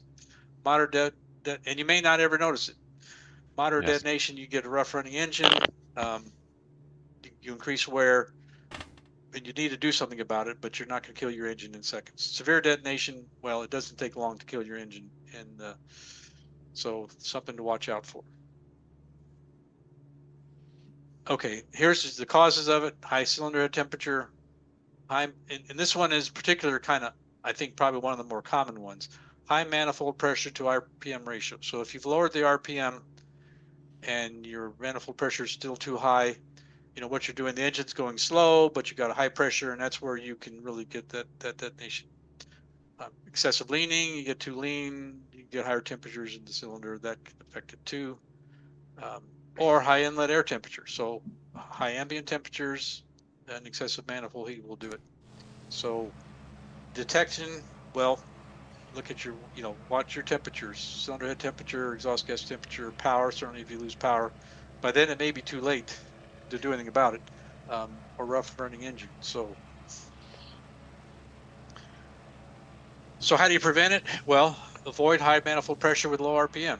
So in this, I think Howard's taught this, when you're adjusting, you have a variable pitch prop. When you increase power, you increase your RPM first, and then your manifold pressure. Or when you're decreasing power, decrease your manifold pressure first, and then you decrease your RPM. And I always think of it as if you're in a car, for example, and you start going uphill where you're starting to lug, the first thing you do is downshift, and then you accelerate up. So that's kind of what I always heard is think of your RPM control as like your shift lever.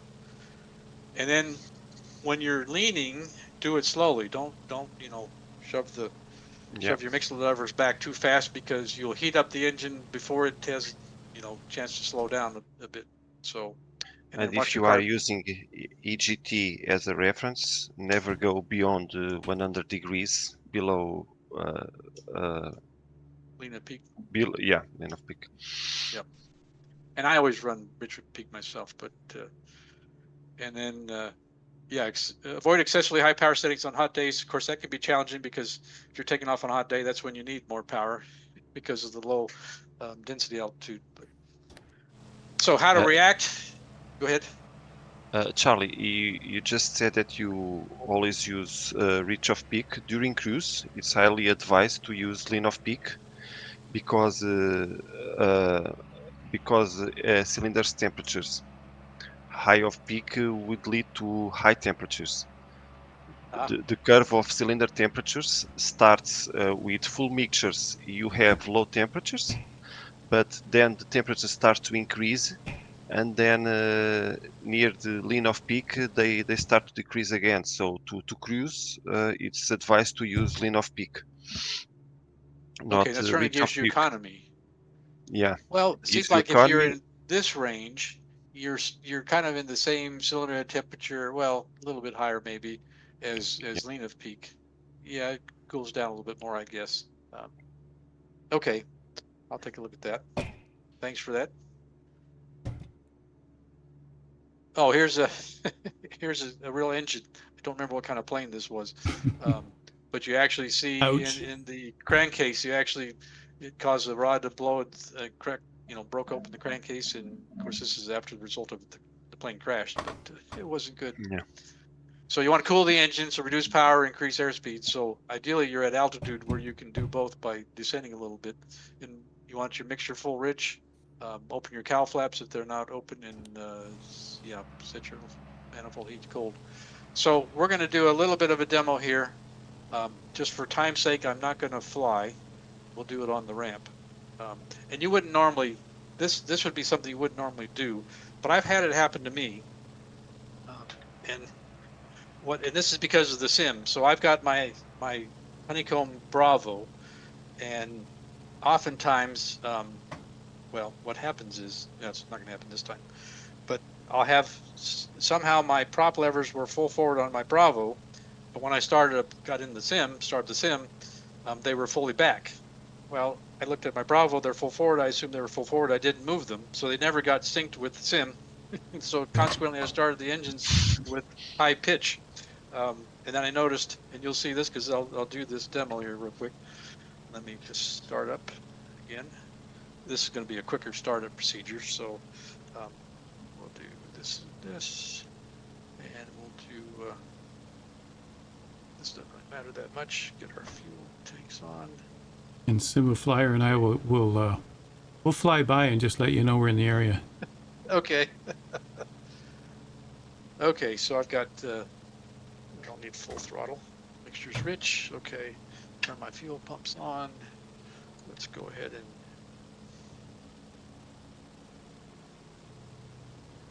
Okay, and we'll put our. So we'll start the right engine up.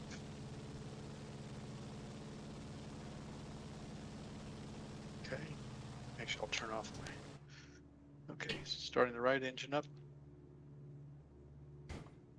Okay.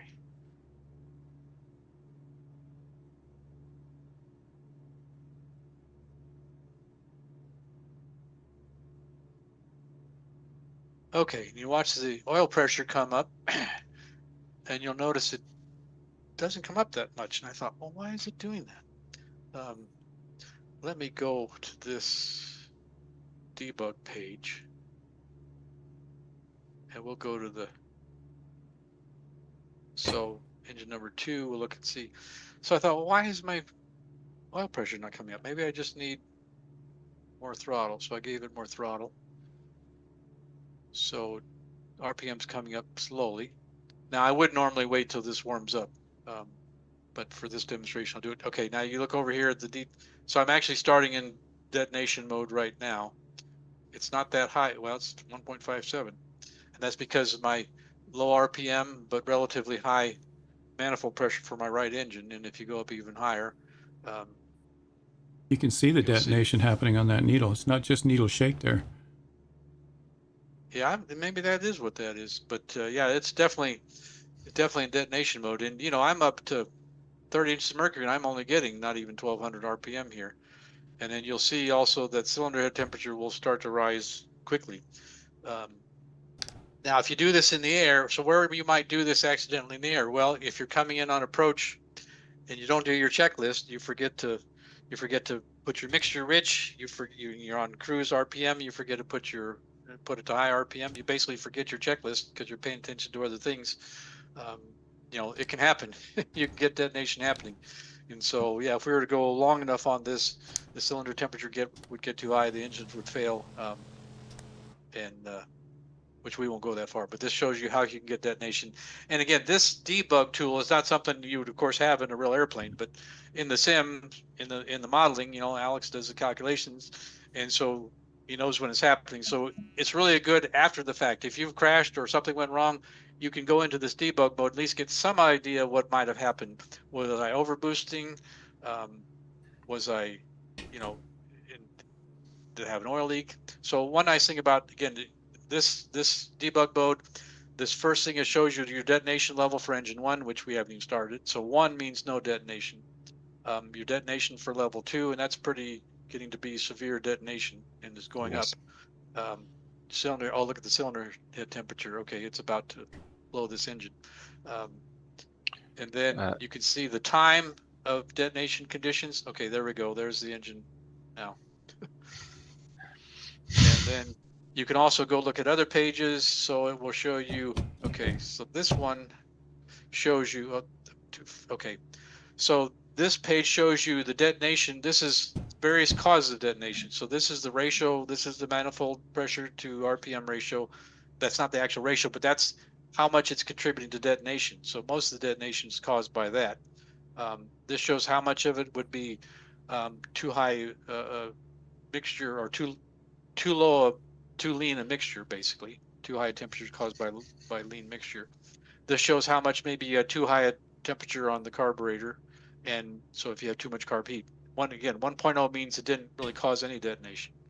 Then this talked about how much your cylinder head temperature caused detonation. So you see, in our case, the high cylinder head temperature and the high manifold pressure to RPM ratio caused that. So I shouldn't have let this fail. Now I have to restart, but that's okay.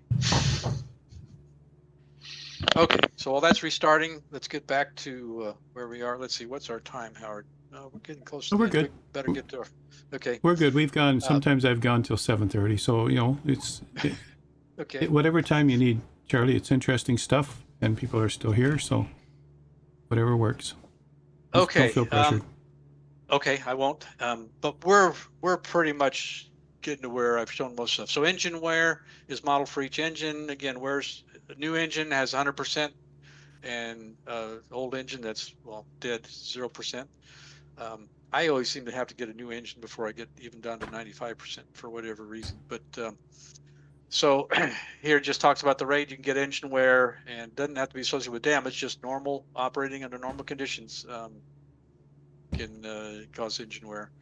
And below 95%, you'll start to see it in the performance, and it is persistent between flights, unless you, yeah, well, if you switch the battery off, then it'll be persistent between flights. So at the end of the flight, shut down properly.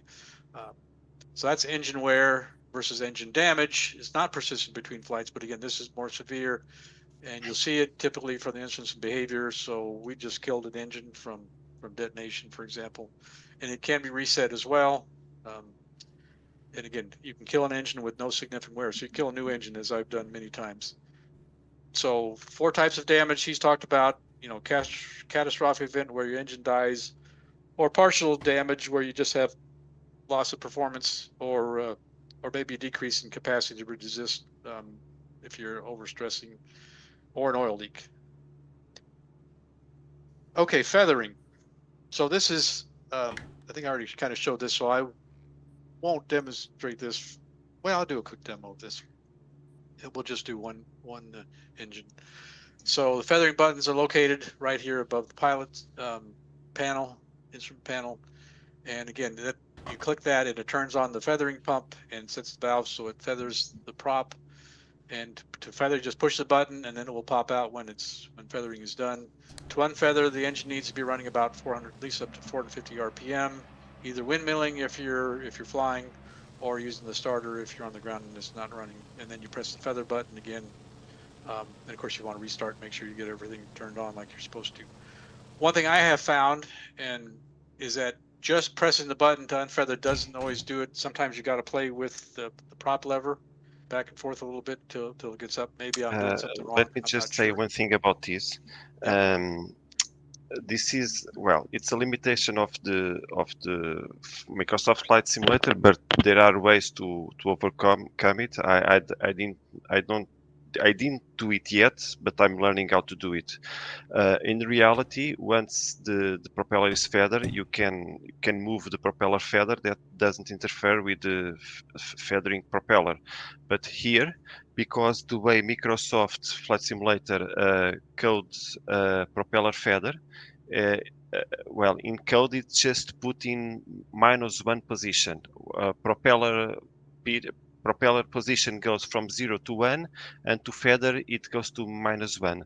So if the propeller is feathered and you move the propeller lever, propeller pitch lever, it would unfeather the propeller. Uh-huh. This is not the real behavior, but it's how it is.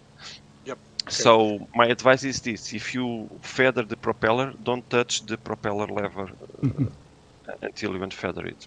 Right. Because I noticed when you feather it, when you press the feather button, you actually see the propeller lever come back to high pitch, which in a real plane, I assume that doesn't happen. No. It doesn't happen. That's just the way Microsoft has coded it. Okay, that makes sense. All right. Well, I think we'll pass on this demo, and maybe we'll see if I feel adventuresome when we're flying, coming in for landing. Maybe I'll kill one engine and see if I can feather it and land on one engine. Okay, the Miniflo-L. So again, this is your fuel management system. It's really nice the way he's got it set up. So it pretty much works the way it does in the real plane in the management mode. It's got 3 modes. So the fuel management mode, the maintenance mode, and the debug mode. And I've kind of shown all 3 of these. And each mode can have, sub modes, and then each sub mode can have pages. So it's a nice system. And the way you, and so here's what it looks like. Typically on the left display, you'll have in fuel management mode, you'll have the gallons per hour, the total gallons per hour. So both engines that they're consuming. And the right will be some other number depending on what you've got set.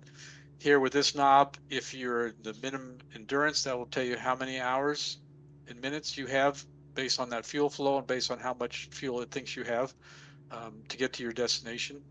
And the second mode, it's your fuel efficiency nautical miles per gallon. And gallon reserve, it will tell you how much reserve you'll have when you land at your destination. Of course, so you have to have a destination put in your 530 in order to do that. And then this mode, in the final notch, it'll tell you how many gallons it'll take to get to your destination. Now, if you do a long press on the add fuel button, that changes the mode. So you'll go then to the maintenance mode, another long press, and you go to the debug mode. Let's see. I think I'll leave it at that. So here's details on the fuel management mode, and it's got some very nice features. One thing I do like is if you press on the long press on the gallons remaining button, it'll show you then your separate flows. So you get your left engine and your right engine, how much they're doing. Then another long press, it goes back to the original display. So all this is described nicely in the manual, and you can get it here. You can enter your fuel in. It shows how to enter your fuel in. Thing to keep in mind is when you enter your fuel in, it has nothing to do with how much fuel you actually have in the plane that you set through your weight and balance. It's just what this instrument thinks you have. And based on what fuel you enter and then the measured fuel consumption rate, that's when it calculates how much fuel you have remaining, how much it'll take to get to your destination, and so on and so forth. Okay. I've had a minor issue over here. My computer crashed. So Howard, if you could, a minor issue, if you could throw up your presentation while I restart, sure. And then we'll go through the presentation. You happen to catch me cruising around the airport. My engines are still working. Well, that's pretty good. I'm going to say just something to fill the gap until you restart your computer. You talked about the persistent variables in this plane. I just want to highlight that in order to have persistence between flights, you have to start from cold plane, ramp start. If you fly on the runway or flying already, the plane won't load the persistent values and will be ready to fly with oil quantity already filled and everything perfect. And another thing is that in order to save the persistent values for your next flight, when you land, you have to shut down your engines and you have to shut down your battery. If you just hit escape with the engines running or battery on, what we have done during that flight would not be safe for the next flight. Gotcha. Good to know. Okay. Now, do you want the slide deck up? Actually, I'm just about. Well, yeah. Well, go ahead and land. You're in the middle of landing, so I'll let you. No, fly, I'm just doing a flyby. I'm just Oh, okay. I'm happy that my engines are still running, First time I flew with this mod, I killed both engines, so now I'm really happy about it. Well, your cylinder head temperature looks good. Your oil temperatures are good. Fuel pressure, oil pressure all look good. So, okay, let me get started up here. All these things you got to start up. Yeah, I've been monitoring the temperatures as you told us about them. I learned about them. Yeah, and I'm still learning about monitoring. You know, especially when you're on approach, you're paying attention to many other things, and if you find you've got to use, you know, maybe some extra power or whatever, and you haven't opened up your cowl flaps, boy, you can heat up really fast. Hey, Andrew's in the air with a Spitfire behind us. We've had Mia Scully. Oh, Mia's still up there in her in the 18, and we've also had Sumo Flyer here in the 18. So we've had a few of us in the area. So are you okay to get started again, or do you want me to put the slides up so you can talk about them? Yeah, if you put the slides up while I get my sim started. Okay. If you can do that. Well, I can pause it because if I put the slides up, I'm gonna. Oh yeah. I'll have no clue what's happening. Yeah. So we were doing engine power settings. We just come down. No, we're down to detonation, engine wear, engine damage. We did that. Yeah, we were down to the Miniflo. Yeah, there we go. Probably. We did that screen, and now we're probably. Keep going. A couple more. One more. Maintenance mode, debug mode. Okay, so we did. Yeah, now we're going into the fuel management mode. So it'll give you go back one. Maintenance mode. Go back one more, a couple more actually. Go back to the last fuel management mode. I'm probably there. There you go. Warnings. There you go. Okay. Yep. So this will give you warnings when you have low fuel, and the low fuel is the quantity that you get the warnings that you can set. That's pre-programmed, and it's in the manual how you can set that. Low endurance mode, that means if you don't have enough fuel to do the minimum endurance that you've pre-programmed. If you don't have enough fuel to reach your destination, it will show that as kind of a minus. You see in the lower right there, you've got a -10, I think, in your right. Yep. And so that means you don't have enough fuel to get to your destination, or if it'll tell you how much reserve fuel you'll use if you put it in the reserve mode. So and the low fuel, those are good things. The low fuel light should come on too, right? Or no, that's only pressure. No, that's only low fuel. Well, only pressure, yeah, right? That's only pressure. Right. Exactly. Yep. Yep. Okay. Yep. Okay. Next. Maintenance mode. So maintenance mode, and we're just gonna skip through these, but basically, just real quick, you have 4 different sub modes here. Each sub mode, using that rotating knob, you have 4 different pages. So the first sub mode, for example, your page was 1 and 2, that top line, will show you the wear for engine 1 or 2 in %.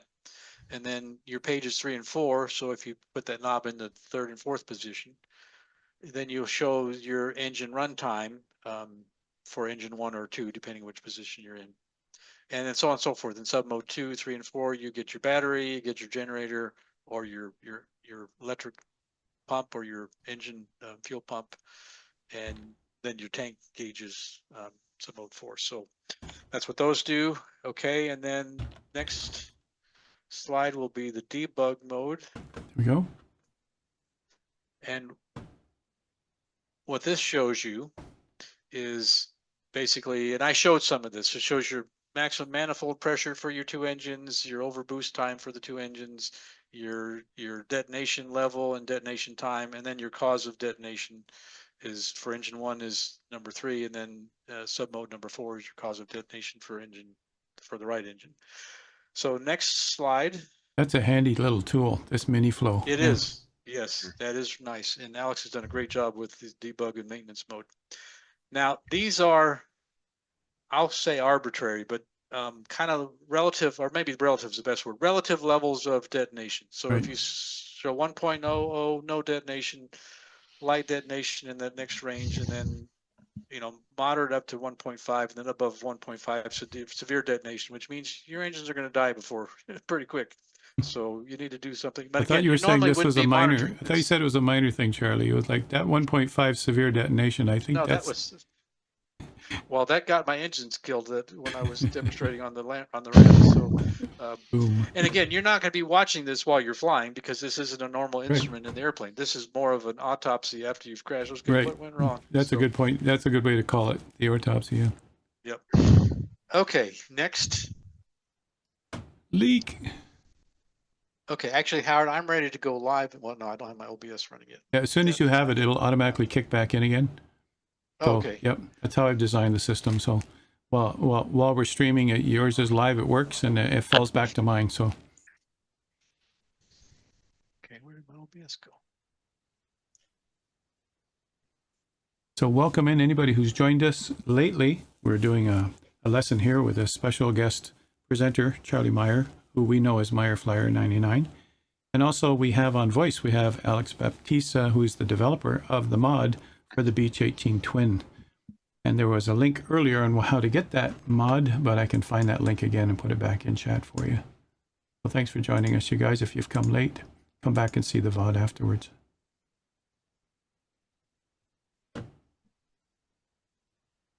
Okay, so I'm back. Let's get to the slide we were on.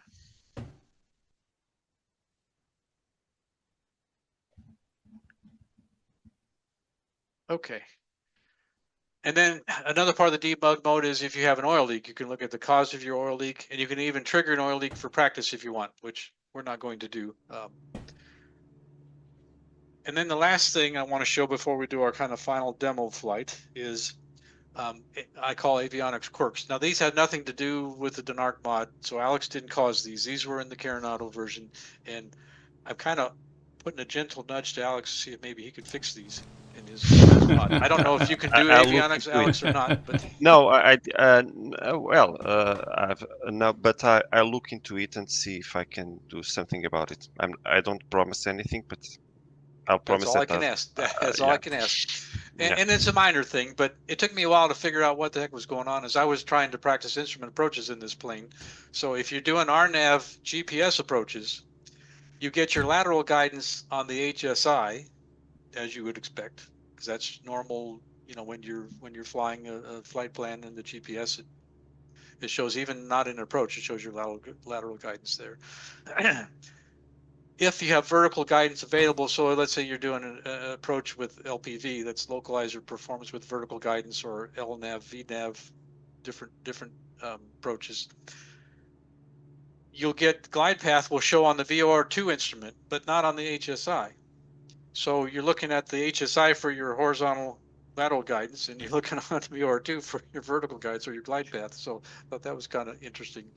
Now, if you turn the ILS on, if you tune it in on NAV1, then you'll get your glide path on the HSI, even with your CDI and the GPS mode. You'll still get it on VOR2 as well. But if you're coming in to, if you're coming on into an airport that doesn't have an ILS or on that runway, then that doesn't do you any good. So you got to watch the VOR2 for that. I have found that a couple occasions it hasn't worked, but generally speaking, autopilot works great. I haven't had any trouble with, as long as you keep the landing light off when you turn the autopilot on. This is kind of well documented bug in this airplane, that if you have landing lights on, autopilot doesn't work. If very well, if at all. So that's something to be aware of. Are they just drawing too much current? Because they draw a ton of current for considering they didn't have LEDs back then. I never looked at the current the autopilot draws, but no, but the lights do. It's just a bug in the code. Yeah, I think it's just a bug in the code. Yeah, it can't be. But no, that's it's true. Just a bug. It's a bug. It's nothing related to The other thing is the DME instrument, which is kind of handy to have in this airplane. And even the way it works, it's kind of handy if you know how it works. But if you read the manual, it's got 3 modes. It's got the remote mode, which will display the distance, ground speed, and time to station for the NAV1, NAV8 that's set on your 530. In frequency mode, you're supposed to be able to pick a new frequency, then it will give you the distance for that frequency that you pick. But in actuality, if you put in frequency mode and you change the frequency on the DME instrument, it'll actually change the NAV1 active frequency, which is interesting. But it doesn't. But it displays the distance for whatever your NAV8 tuned in on NAV2 is. So if it has DME, you'll display the DME distance for whatever's on NAV2. So go figure that one. But it's an easy way to switch DME between NAV1 and NAV2, and nav1, you'll see the distance on your 530 for a VOR. But if you've tuned into an ILS, what you'll see in the information, it'll tell you what ILS you've tuned into and the frequency, and it'll tell you what runway you're at. It won't show you the distance DME. So having this DME is nice. You put it in the remote mode, and then also you get the distance to that localizer, which is kind of nice. And then the last little quirk, the compass HSI lighting does not work in the Coronado version. It's if you can't fly at night or under dark conditions and see where you're going, because neither the magnetic compass nor the HSI lighting works. But Alex has fixed that, so that works nice. Just got to keep in mind that you have to use the compass rheostat, which is down here. I'll show that in the plane here in a minute, in order to get the light to work. So we're going to do a demonstration. Our last thing we'll do in just a minute, we'll do a demonstration where we do an RNAV approach, RNAV GPS approach to runway 5 at KOTH. Before I do that, I want to mention a couple things. You'll find these additional files in that Dropbox folder. So my brother and I fly together a lot using your controls. So we've done some cross countries. Actually, we're doing the 50 state capital tour, although it's been interrupted by a couple of months now, where we hit all capitals, land, take a picture of the capital, fly to the next capital using your controls. But lo and behold, it didn't have the Denarq mod in the your controls as an option. And because the controls are different enough, the regular Coronado Beech D17 did not work. So I scratched my head, got some information from Alex, got some information from the Your Controls developers, and lo and behold, we fixed most of the functions. So you can fly the Denarq Beech 18 with your controls very nicely. What you need to do is there's a text file in that Dropbox folder that has some code that you just paste right into the .yaml file for the Beech 18. You could paste it right in. You don't have to rename it, and then you just pick the Beech 18. Or if you prefer, create a new copy of that file, give it a different name, and then add the code into that, leave it in the same folder, and all of a sudden you'll have another choice to pick for your controls. So that's kind of there. Works pretty well. I've also put my SPAD.next copy of my profile for my Honeycomb Alpha and Bravo controls for the Denarq Beech 18. And I show here how I've got my switches set up for my Bravo. Again, I mentioned I've got my magnetos set up, tail wheel lock for my fifth switch, fuel pumps on the right two switches. So that's there if you want to try that. I think you need some more switches and buttons. Okay, so last thing, let's put it all together. Howard sounds like he's already done most of this, but we're going to take off from runway 13, which is right outside the ramp area where we've been on, ascend to 5,000 feet on the runway heading. Normally you wouldn't do that because there is a departure procedure that as soon as you take off on runway 13, you turn right to a course of 280, but because of some hills, but we'll get up fast enough to runway heading. Get up to 5,000 feet. So once we're up to 5,000 feet, configure for cruise. Then we'll load in our destination on the GPS, and then we'll load in the approach procedure. And then when all's ready, we'll activate and follow the approach procedure to come into runway 5, and we'll follow that. And the final, in fact, here I have. Well, I'll show the procedure here in just a minute. Before we get to the final approach fix, we'll slow down to VLO, which is your landing gear operating speed. And then configure everything else for landing. Now, I haven't talked about V speeds very much, and there's been some discussion. I personally, if you read some of the manuals, the old D18S manual says the landing gear, you need to be down to 109 knots before you deploy the landing gear. Now, Alex says different, and it's his airplane, and indeed he's correct. You can actually deploy the landing gear at a much higher speed with no issues. But I think some of the original planes actually were. Howard, is that you about to land? Oh, go back to that. So I still use 109 just to be a little more conservative. It does take a little while to slow this plane down. So we'll do that. And then if you want to use autopilot, I'm going to be using autopilot. You can use autopilot, but make sure all your autopilot settings are good before. I don't know how you can actually land the thing from that view. I've got to be inside the cockpit to land, but I'm impressed. The only way I can see myself land is if I record the flight. Oh, look at that greaser. Oh my goodness, nice. Very Wow. impressive.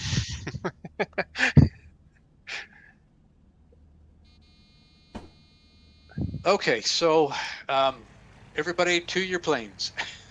And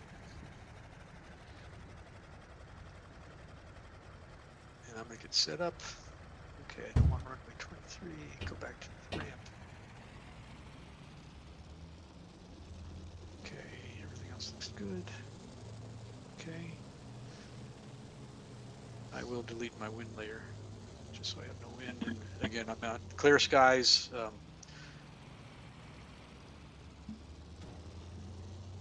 Dale says make the button box. Dale made one out of cardboard first as a prototype. And that gave you extra buttons. Oh, that's an idea. Yeah, because you can. There's lots of machines. There's lots of devices out there you could buy with more buttons. But He put it in our cockpit chatter on the Discord, but it'd be a long time ago, so you'll have to scroll a long way up to find it. But it's there. You can ping Dale on it if you want. okay, so I'm now spawning in. Maybe I should have started on the runway for this one, but in case someone's already on the runway, I'll just get started real quick. Oh, I know. While it's waiting for that, let me pull up. You're coming my way. I'll come back on the grass.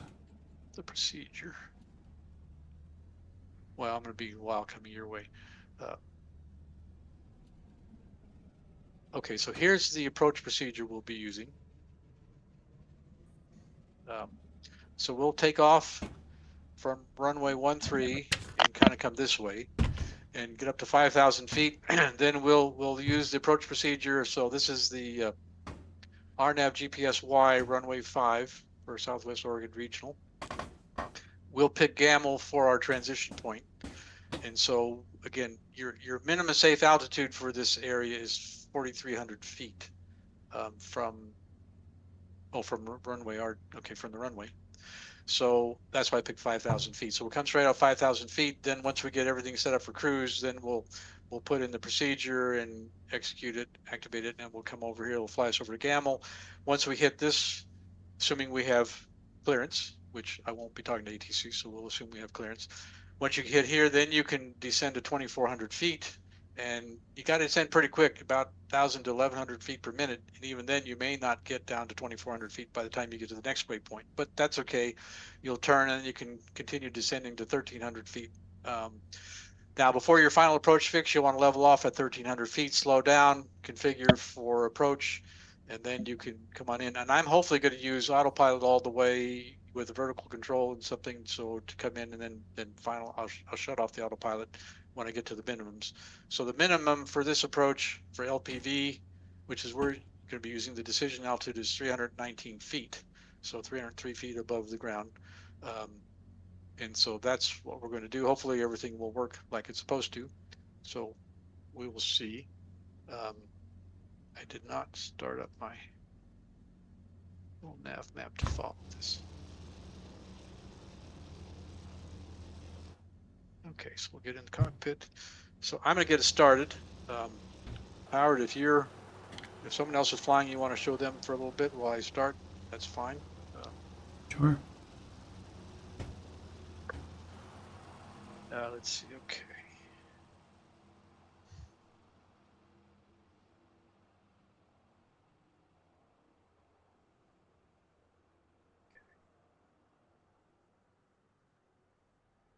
Those already go.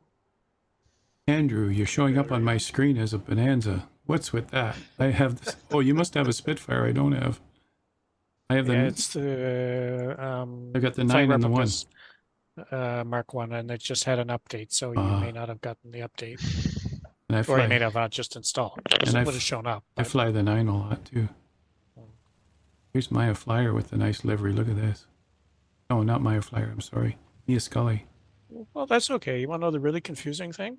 Oh, Simo Flyer. Sorry. That is a nice livery. Is I'm seeing you guys as Beech 18s. Right.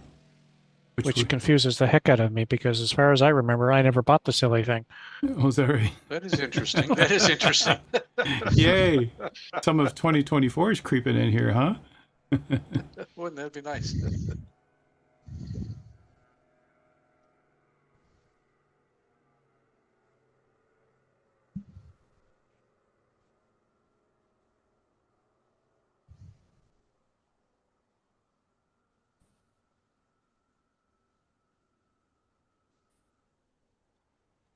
And Alex, you've got this livery going. Oh, that's a nice one. Yeah. Anything with chrome on it, still good for me. I like the chrome Same here. liveries. I'm old. I like the chrome liveries. And this is Meyer Flyer's livery right here. This is the closest color to his dad's airplane. That's why Charlie's using this livery.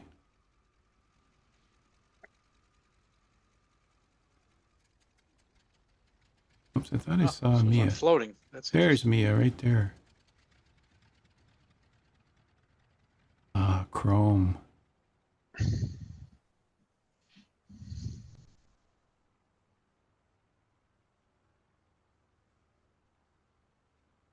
All right, we'll come back to Charlie and just see how he's coming along here. He's getting things set for the approach. As you know, you guys, you got to pay attention to what you're doing with your setup, and that's what he's doing right now, and just we'll let him concentrate on that.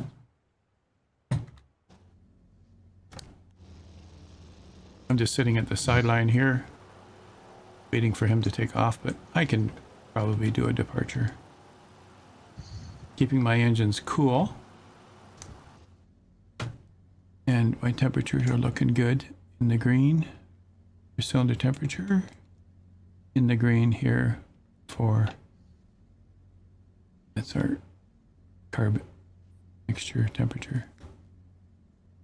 Good, I could sit here for hours. That's great.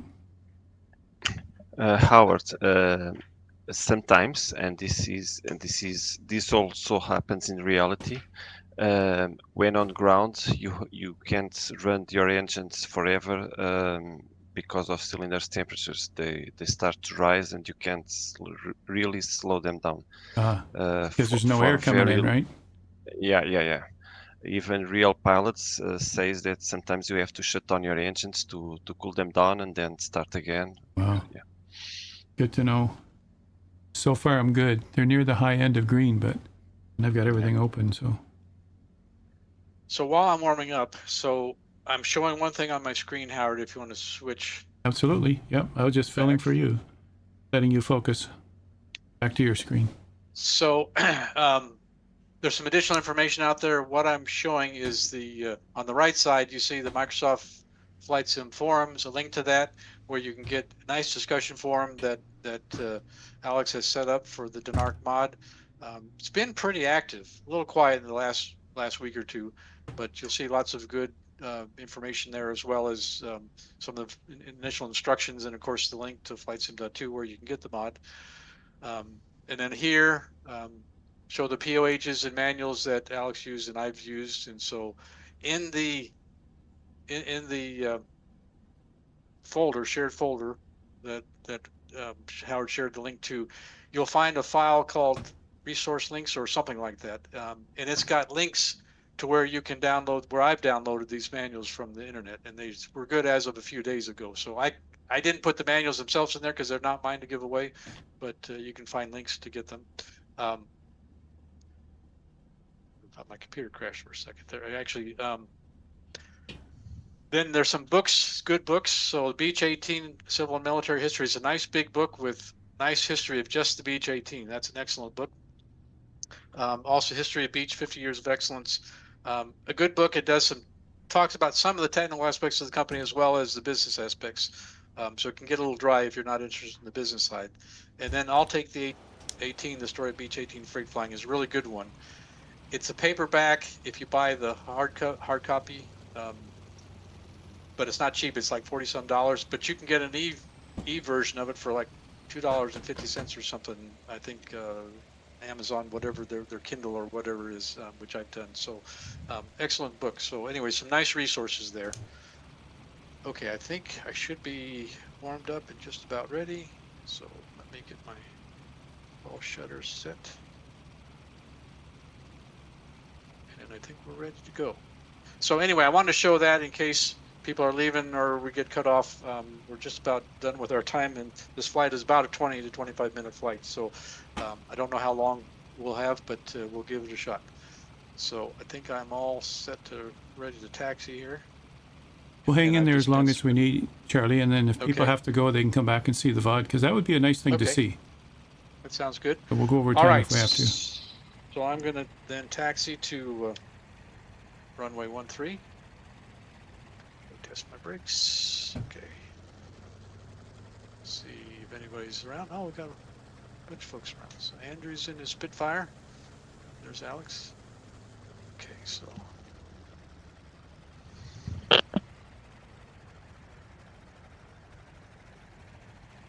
This time, hopefully, I'll do things right. Not kill the engines. That's the plan. But that was intentional. I mean, you said that from the start, so Yep. we understand. That was great that you demoed it.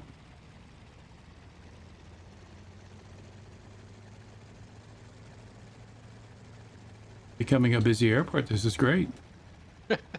Yeah. Here from my perspective, you guys, look at this. Mike Audio's here, Alex is here, Meyer Flyer, who's up ahead there? Oh, something starts with O. Open track or something. Oh, we got people happening. They're coming in. Well, hopefully we've got some folks that are new to your stream that are familiar with this airplane, because Alex has quite a following on his discussion forum. So Cool. we put an announcement there. So hopefully we've got some folks. Hey, that's great. Welcome, there. folks. Yeah, welcome. All right, I've got to pull up my checklist. Okay, so I'll wait till you take off before I take off. okay, looks good. Instruments are pretty good. Okay, I think that all looks fine.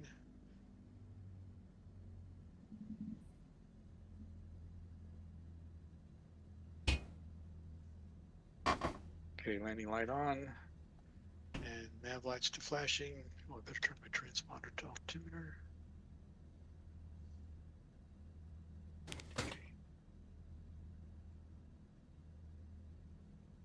QC Frank, could that be it? QC Frank 89 here at the airport. In the SATA, SATA. And also, if my neighbor's hopefully watching, so Richard, if you're out there, I'd like to say a shout out to you. That's great. Thanks for joining. Shout out to Charlie's neighbor. Say hi in chat if you're there. And my brother, I don't know if he's still on or not. He had a meeting to go to, so he may not still be on. Okay, heading to the runway. Make sure nobody's coming in on landing. One thing I like about this plane is the high windows that you can see. Right. I love that, especially when you're turning on base and final. Yep. And look out the top. Charlie, is you on the runway or? I'm on the runway. I think your flaps are down. It seems to, from the external view. Well, they're not down according to here. That's a okay. that's a good point for this How, airline. Howard, are yours down? Mine are down, yeah, one notch. Yeah, well, that's maybe why, because it's showing the multiplayer may be seeing what your plane is doing. That could Okay. be.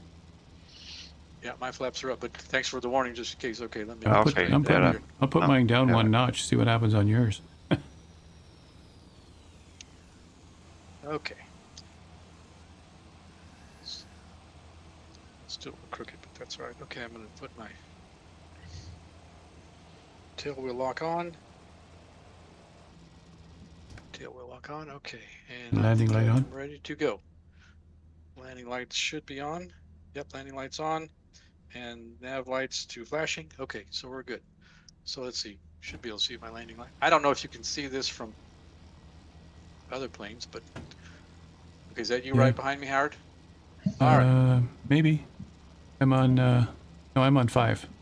It might be Mia Scully. Oh, okay. Yep. All right, so here we go. Increasing manifold pressure to 36.5 and no more. And no more. Yeah, that was my mistake. First time I flew this plane a couple of days ago. I just did a firewall thing, and I don't think I lasted much farther than the airport perimeter. Yeah.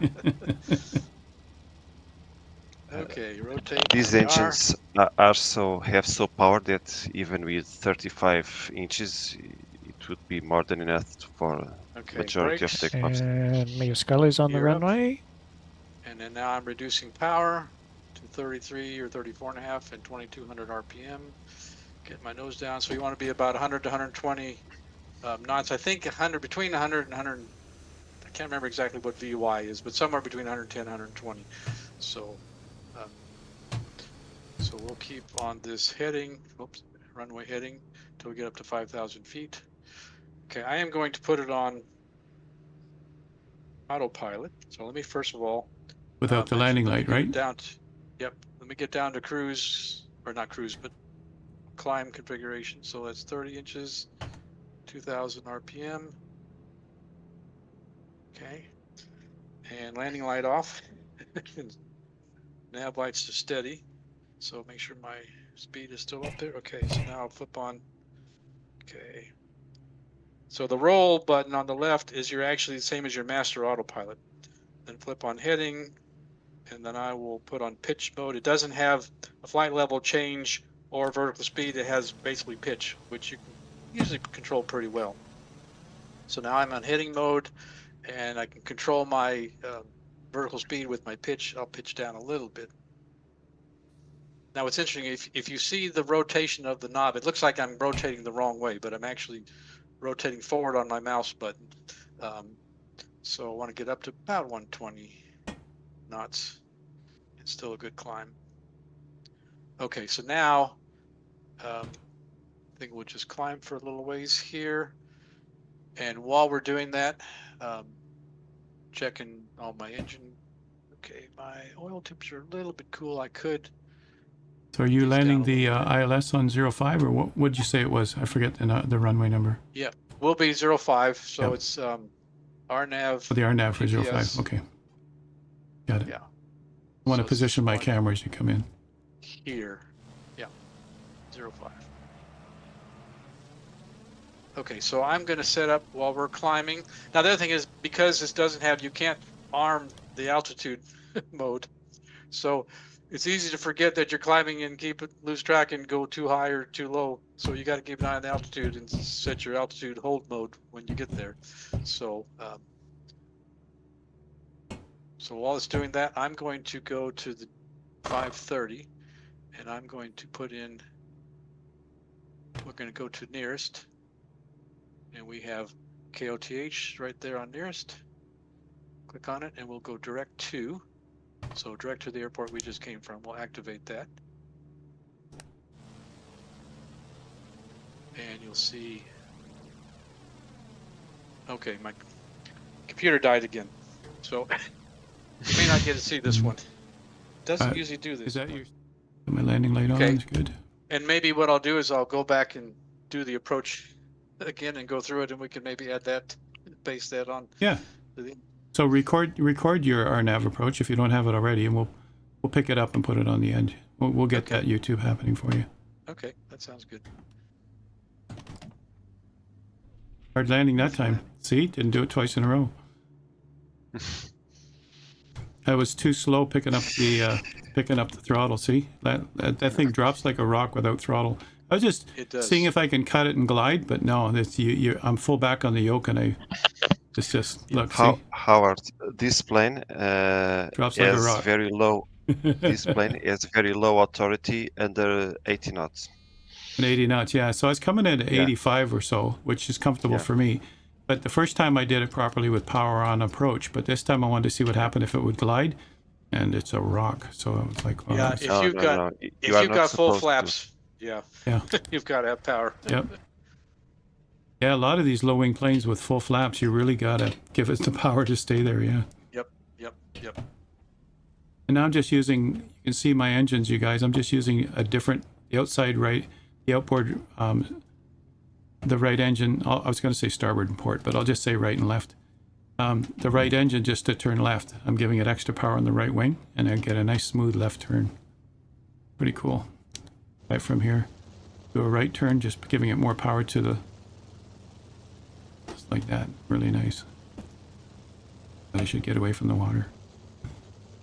Anyway, That was great, you guys. I'm going to give you back the first screen, if I can just get it stopped here so I don't go in the water.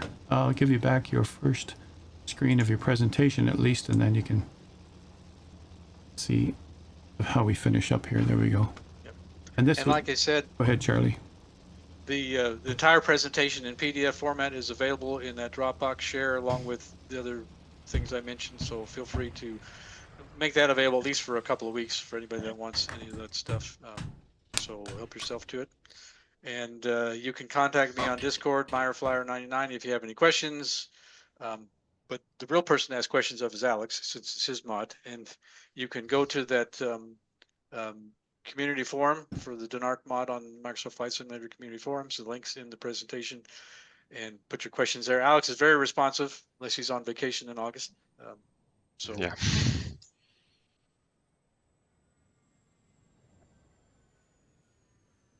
So this has been fun. I appreciate the opportunity, Howard, to share a plane I love. And Alex, thank you for joining. Thanks a lot, gentlemen. I'll just come back over here to our double screen here, Charlie. Everybody can get a closer look of both of us. See, we're sitting inside the Beech 18. You guys, do you see that? Yeah. Those nice velour, whatever those seats are covered with, and that's great. And we had a lot of fun. It was great and informative. Okay. Well, thanks a lot, gentlemen, and I appreciate you being here. And thanks everybody in chat for being here. Hello, everybody. We're going to try and continue this demonstration flight from where we left off when my computer crashed. As you may recall, we were doing the final demonstration, putting it all together. As you can see here, so we've taken off from runway 13. We're ascending to 5,000 feet. On the runway heading, we'll level off at 5,000 feet, configured for cruise.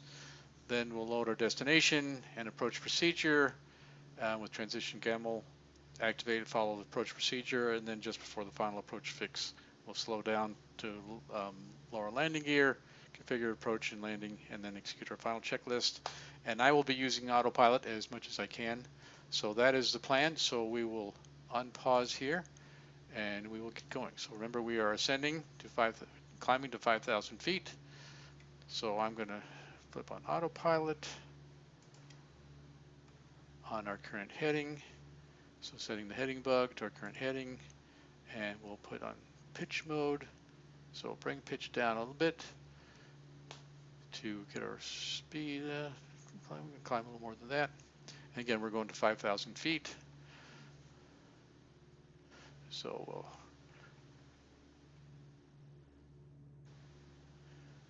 okay, so now we will configure the GPS. So we will go to our nearest, and we'll go to KOTH, our runway where airport where we took off, and we will do direct to there. We will activate it, and that's now activated. Go back to our first screen. You'll see it there. Now we're going to put in our procedure. So we'll select approach procedure. Then we will select RNAV Y05. And for transition, we're going to do GAML. And we'll enter that. We will not activate it yet. We'll wait until we get set up in cruise at 5,000 feet. Then we'll come back and activate it. So we're climbing through 4,500 feet. We will reduce just a little bit our pitch up. We'll pitch down a little bit, slow our climb rate. And meanwhile, we'll take a look at our fuel, make sure our fuel looks good. Okay, slow our climb rate a little bit more as we approach 5,000. And we'll check our rear tanks as well. Okay.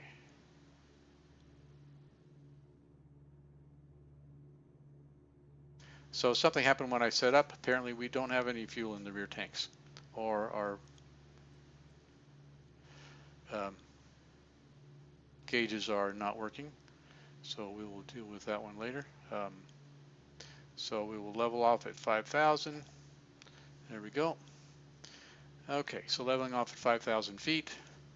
And now we will set up for cruise. First of all, let's see what's happening with our rear tanks. Okay, they are empty for some reason. I thought I had fuel in them. Let's go ahead and put some fuel in them. That should show up now. Full tanks. Okay. So we cheated a little bit. Well, not in the right tank. Only in one tank did we fill it up. Well, actually, they're showing, rear tanks are showing both full here, so maybe one of the gauges is not working. So we'll live with that.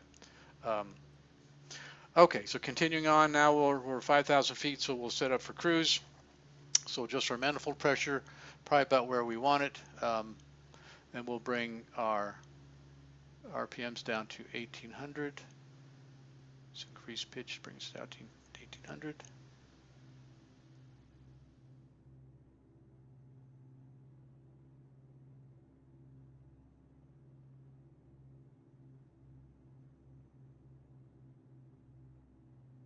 Okay, so that's good.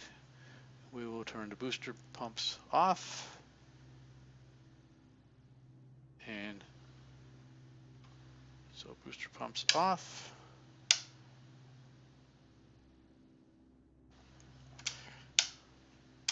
Okay, my switch is not working there. We'll turn the booster pump off here.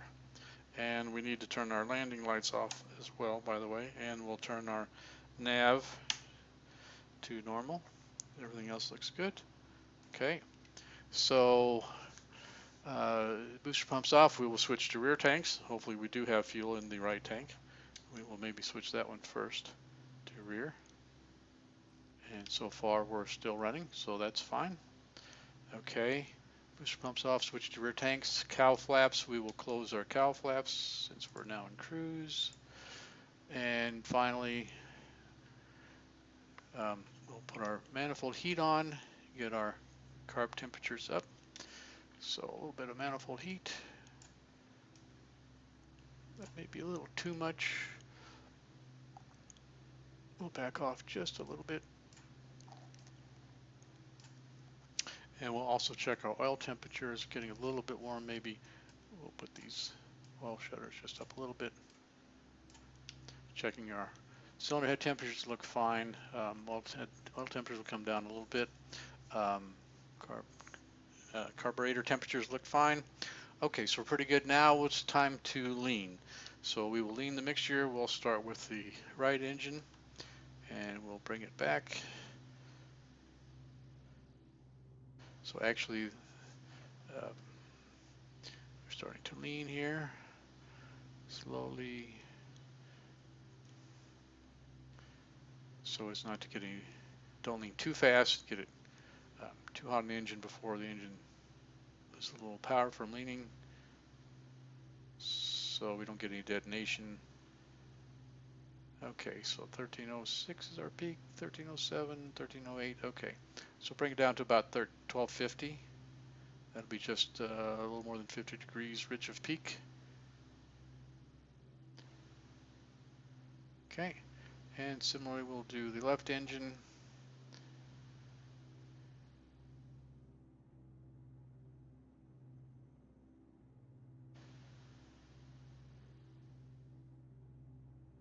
Again, we'll do this slowly. So bring it up to peak, should be around 1300 based on the right engine, a little bit lower maybe, 1302, 1303. Okay, so we'll bring it down also to about 1250, maybe a little lower than 1250.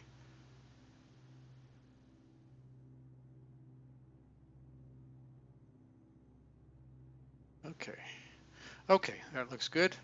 Now what we will do is we will activate our flight plan. Going to Gamel will be our first leg on the approach, first waypoint on the approach. So we'll enter that. Now we are activated. We'll go back here, and then I will activate. We've got heading. We're going to change from heading to nav. So go back a couple of notches. Then that puts us on this heading. So we're going to turn around, head toward Gamel. I'll show you in a little nav map where we are. So zoom out a little bit. So there's, let's get rid of my previous tracks. There's Gamel right there. and we will turn around and head to Gamel, and then over to Michu, and then on into our final approach fix. Oxvac is our final approach fix. So we're on our way there. We have roughly 20 nautical miles to Gamel, so 7 minutes 54 seconds. Meanwhile, we can review the approach plate, and you can see where we're headed and what the plan will be. So here we have the approach plate. We'll show some of the. Okay, so we're coming into Gamel. Will be our initial approach fix. We'll turn on to heading of 320. At that point, assuming we've gotten clearance, which we will assume, since I'm not talking to ATC, we'll assume we have clearance. We'll heading of 320. We can descend down to 2,400 feet after that point, but not below that until we get to Michu, the intermediate approach fix. So we have 7.5 miles to descend, and actually we'll have to descend a little over 1,000 feet per minute, and even then we may not make it to 2,400 feet by Michu. But that's okay. We don't have to be. We can be a little bit above that. That's fine. We just can't be below it. Then we'll turn on to 45-degree heading toward the final approach fix, Oxvac. We'll have 8.5 miles there. We'll have to descend down to 1,300 feet. And before we get to Oxvac, we'll have to set up for final approach configuration, so landing gear, flaps, and all that, and then go through our whole landing checklist. So be a little bit busy once we get there. I'm going to try and do it all in autopilot, with autopilot controlling things, if I can keep that working. And hopefully we should be able to follow the glide path down to the runway. And about our minimum, our decision altitudes, will be following the LPV decision altitude of 319 feet. I'll turn off the autopilot thereabouts and take it in for a landing. So that is the plan. So continuing on, again, we're looking at just under 6 minutes till we get to our first approach fix, the initial approach fix, and we will continue on.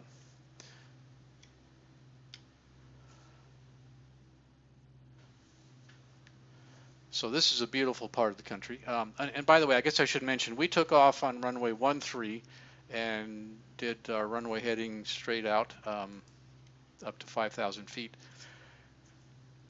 You would not do that for an instrument departure. So if we were doing an instrument departure, if we were in instrument conditions, there is actually an instrument departure procedure for runway 13, and it basically says, shortly after takeoff, you turn right to a heading of 280, and you hit a radial from, I'm not sure which VOR, and follow course of 253. And you saw the hills as we were maybe, after we took off heading out from the airport, you may have seen those hills. And that's one reason why, is you've got those hills there. Since we're in visual conditions, we didn't worry about that too much. And that was mainly to set us up to do this approach and demonstrate the airplane. So that's why I wouldn't worry about it too much. But from here on out, we'll follow the approach procedure. And from here on out, you could do this presumably in instrument conditions. So we'll check our temperatures.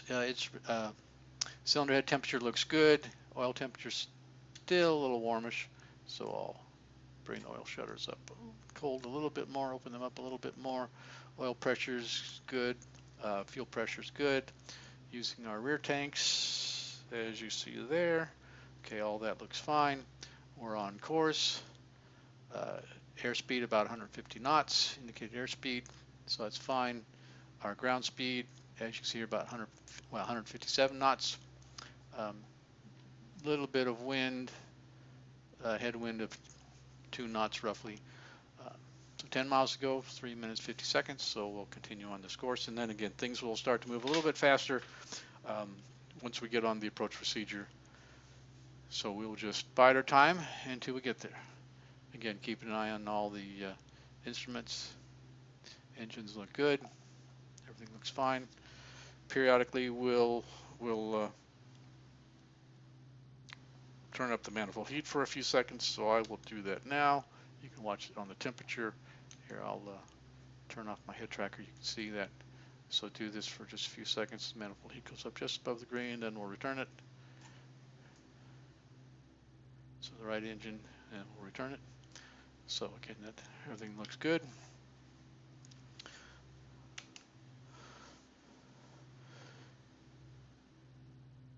So just to show you our progress on the little nav map. So zoom in a little bit. So there's Gamel. Maybe I zoomed in a little much there.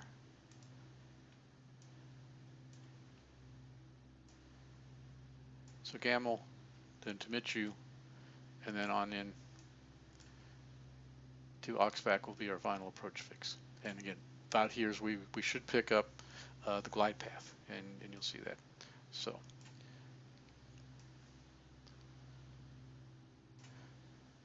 now we're down to over 2 minutes. Beautiful day over the Oregon coast. And everything's doing just fine. While we're here, I can show you the plan will be once we pick up the glide path, you'll see that here. This will activate, you'll see LPV. Well, we're in turn mode now, this will change to LPV. Then we will flip this knob. Let me zoom in a little bit more and not turn the knob at this point. Right now we're nav mode. We'll flip this knob over to loc norm mode, so localizer normal mode, and that will actually give us, that's equivalent to on the modern autopilots that you're probably used to, that's equivalent to the approach mode. So that's what our plan is. Sometimes it doesn't work, hasn't worked for me, and I think that may be because I turned my landing light on too soon. This plane is known to have a problem with the autopilot if the landing light is on, so that's something to watch out for. Okay. Darn it, when I click on my right screen, that right yoke likes to come back on. Okay, so heading again for Gamel. At Gamel, we'll reduce throttle a little bit, and I will put us in pitch mode and set the pitch so we get about 1,100 feet per minute descent. Set the throttle so we don't go too fast, much more than 150 knots as we're doing now with that descent. So everything is lining up just fine. So about 30 seconds, and we will again turn to a course of 320 and start our descent.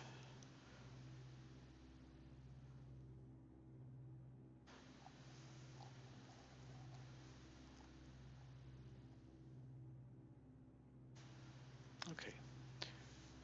Starting our turn in 5 seconds.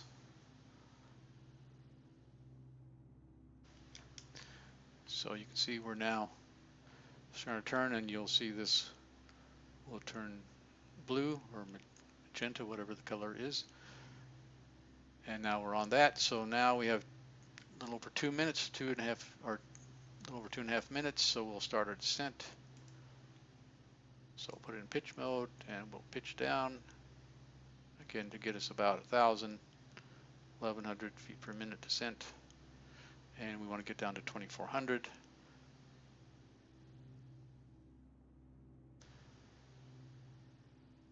And we'll bring throttles back a bit. Try and keep our speed around 150, or not too much above 160 anyway. Keep an eye on our temperatures. Everything's looking good there. A little bit more descent. So we have just under 2 minutes, and we've got about 2,000 feet to go. So we may not quite make it, but we'll be pretty close. And once we turn, we'll continue to descend on to 1,300 feet. So that's not a problem. Okay, speed's getting a little high. We'll bring our throttle back a little more.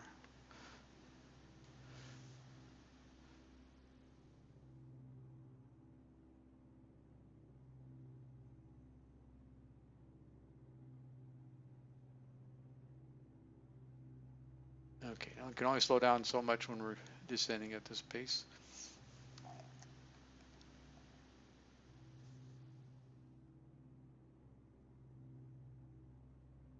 Okay, so 1 minute or so to go, and you see our progress there.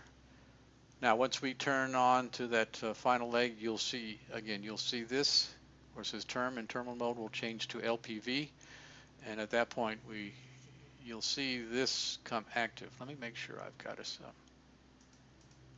Okay, make sure that's working properly, and it appears to be.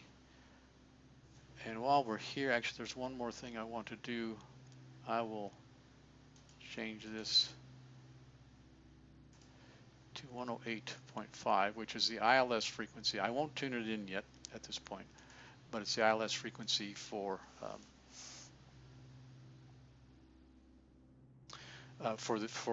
runway 5, which we won't be using it, but I'll just demonstrate turning it on and off. Okay, we're approaching now our point, almost 2,400 feet, 14 minutes. So I'm going to slow down our descent just a bit.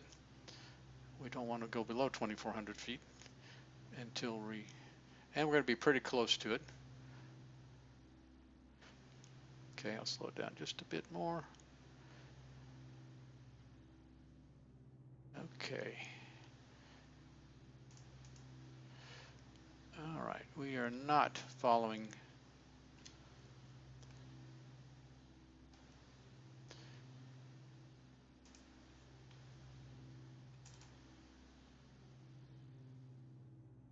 Okay. Well, our autopilot's not doing the right thing for us, so we're going to have to manually get over, do the turn, and start descending. Okay, we are descending. We want to get down to 1,300 feet, so that's fine. Should you have landing lights are off? They appear to be off. Okay, so continue to descend, and we are not on course. We're way off course. We're in LPV mode, as you see.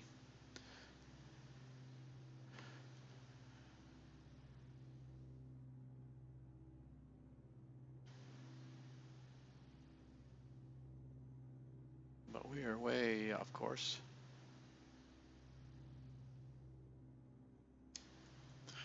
Bring our throttle back a little more.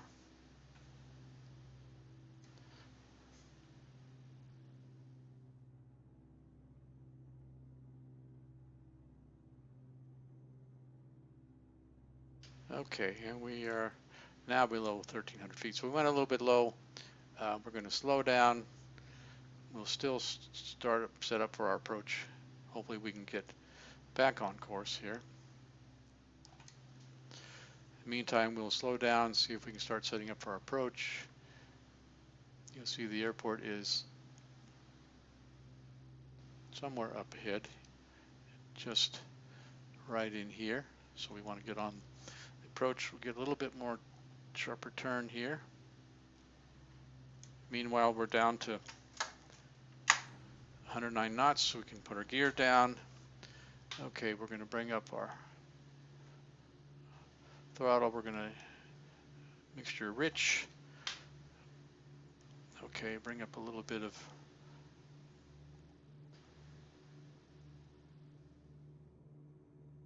more over there. Now let's see if I can get us on nav mode here.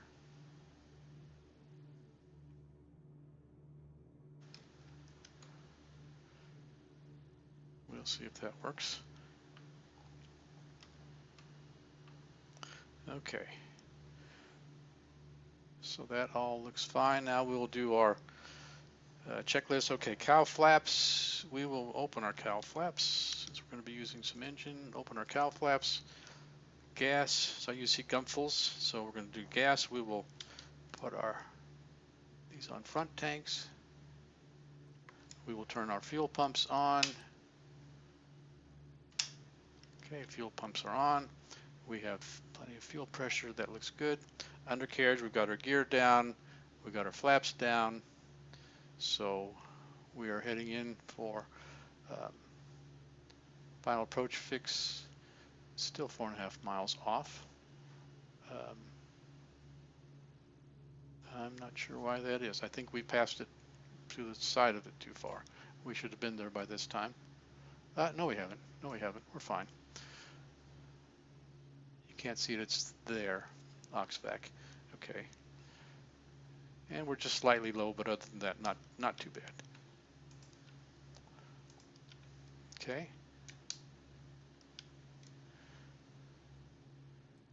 All right. So we should be turning if we're on nav mode. Okay, that appears to be working.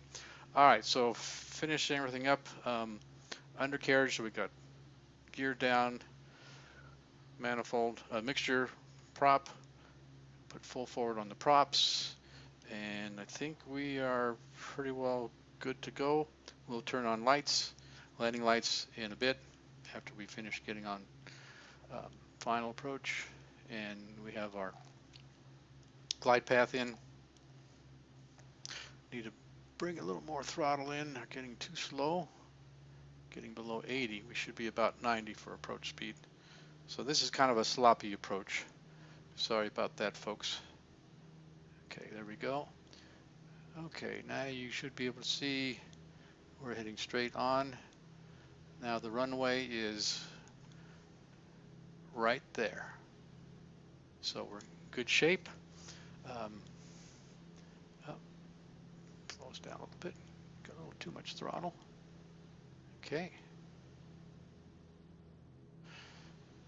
Well, we haven't put any flaps down yet. Let's get some flaps down. Another 15 degrees of flaps. Okay. And then we'll probably need a little more throttle. Okay, all that's looking good. LPV's fine. We're 57 seconds out. We should see this start to come in. Now let me show you. If I switch this over to the ILS frequency, you will see the glide path come in over here. And if I switch it out, it will disappear. So that's the ILS shown there. Now let's see, we get a little bit closer, and maybe about 20 seconds, 10 to 20 seconds, I'll switch this over to the localizer mode, and then it will capture the localizer and control our descent. So we will see how that goes. Again, minimum is about 300 feet. We're at 1,300 feet. We're just under 1,300 at this point. Okay, let's switch. You see the glide path coming in. We're going to switch this over then. Okay. So we have glide slope light shows up. So that means we've captured the glide path. So we should be good then to come on in. We're a little slow. Bring our speed up a bit. A little more throttle. So we should be good on a nice approach. You see a nice descent. And autopilot has coming in. Now at this point I will turn on our landing light and our nav lights to flashing. So you can see what we're looking like from the side. All set. We could do another 15 degrees of flaps. Got our landing lights on, everything looks good. Okay, we will put another 15 degrees of flaps in. Oh, we're going a little too fast here. Bring the full throttle back. Gets back down to 90 knots. So we're about 900 feet. Again, about 300 feet or so, I will take it off of autopilot and we'll bring it in the rest of the way. So down to about 90 knots, a little more throttle, keep it there. Okay, nice looking approach so far. Of course, the autopilot helps with that.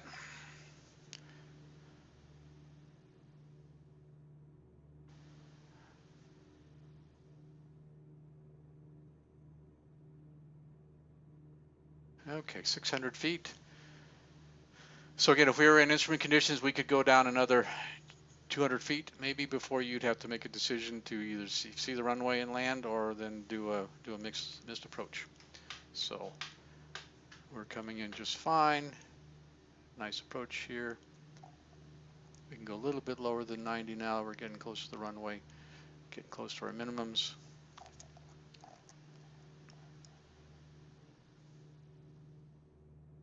Bring the throttle back just a bit. Okay, I'm going to take the autopilot off at this point. And again, the roll is your basic autopilot master switch. So we're just going to come in like we are. Looking good, about 400 feet per minute. Bring the throttle down a little more. Not too much. Don't want to sink too fast.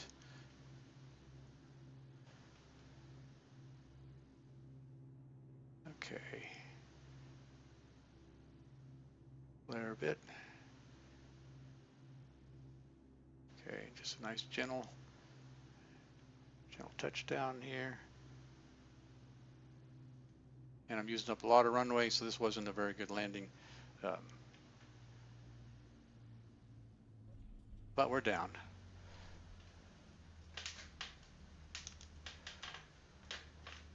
Okay, and we'll slow her down a bit. It's braking. Okay, we'll see where we are. Okay, I'd like to get this taxiway. Whoops, I missed that taxiway. We're going to unfortunately turn onto this runway and then turn off this runway real quick. That'll get us back to our parking spot. Okay, flaps up. Okay, and we will turn onto this taxiway. We'll assume we got clearance from ground control to do all this. Okay, get out of the runway area. Okay, we will stop here and do our after landing checks. Okay, so we will first of all turn our landing lights off and our nav lights to not flashing to steady. We'll turn our transponder to standby, make sure our flaps are all the way up, make sure our cowl flaps are open, look at our temperatures, they look good. We could use maybe a little bit more cooler oil, a little more cooling on our oil shutters. Okay, then I think that looks good. We will taxi to our parking spot. So we'll go to where we started from. Whoops. Got to pay attention to the road and not the map.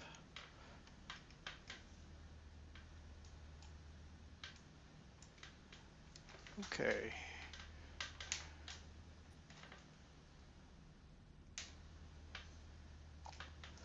Okay.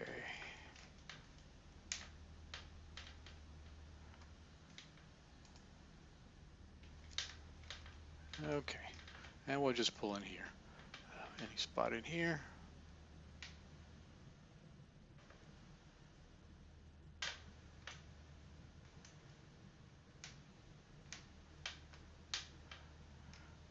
Okay. So we'll set the parking brake. We'll go ahead and do our shutdown checklist. Get us up to 1200 RPM so we get a little bit of charging before we shut everything down, so our batteries aren't too discharged at that point. So we're charging. Okay, that all looks good. Park brake is on.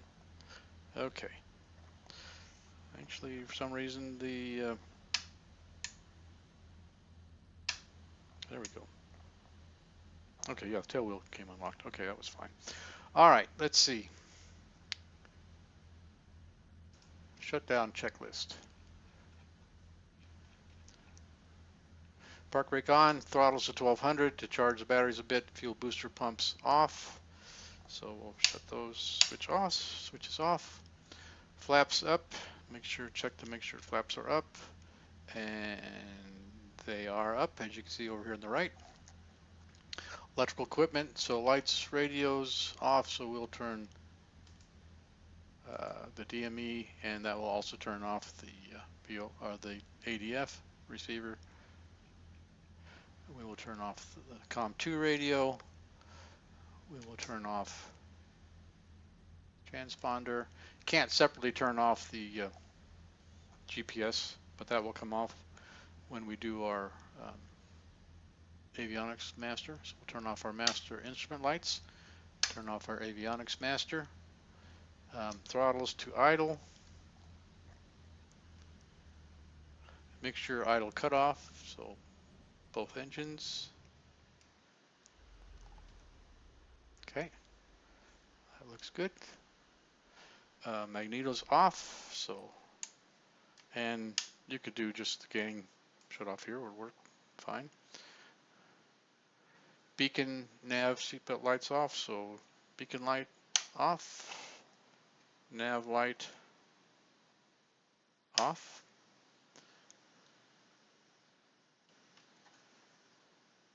Battery generator switch is off. So again, there's no generator switch, but the battery switch is off. So also like to do oil cooler. So I close oil coolers, all cooler shutters all the way closed,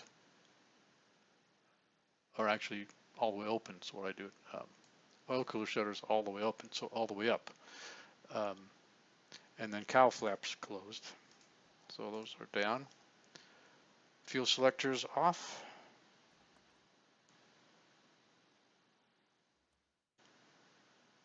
Tail wheel lock. So we lock the tail wheel just while we're tied down here. And control lock, record the Hobbs meter. Control lock, there you can't do that. That's not operable. You can look at the Hobbs meter if you want to record that. Windows closed, cabin door closed. So, well, once we get out, close the cabin door. Okay, that's it. We made it. Did a halfway decent landing. Everything worked right. We'll put this actually back in position. The autopilot worked fine. GPS worked fine. So that was our approach. Anyway, thanks for watching and hope you enjoyed this.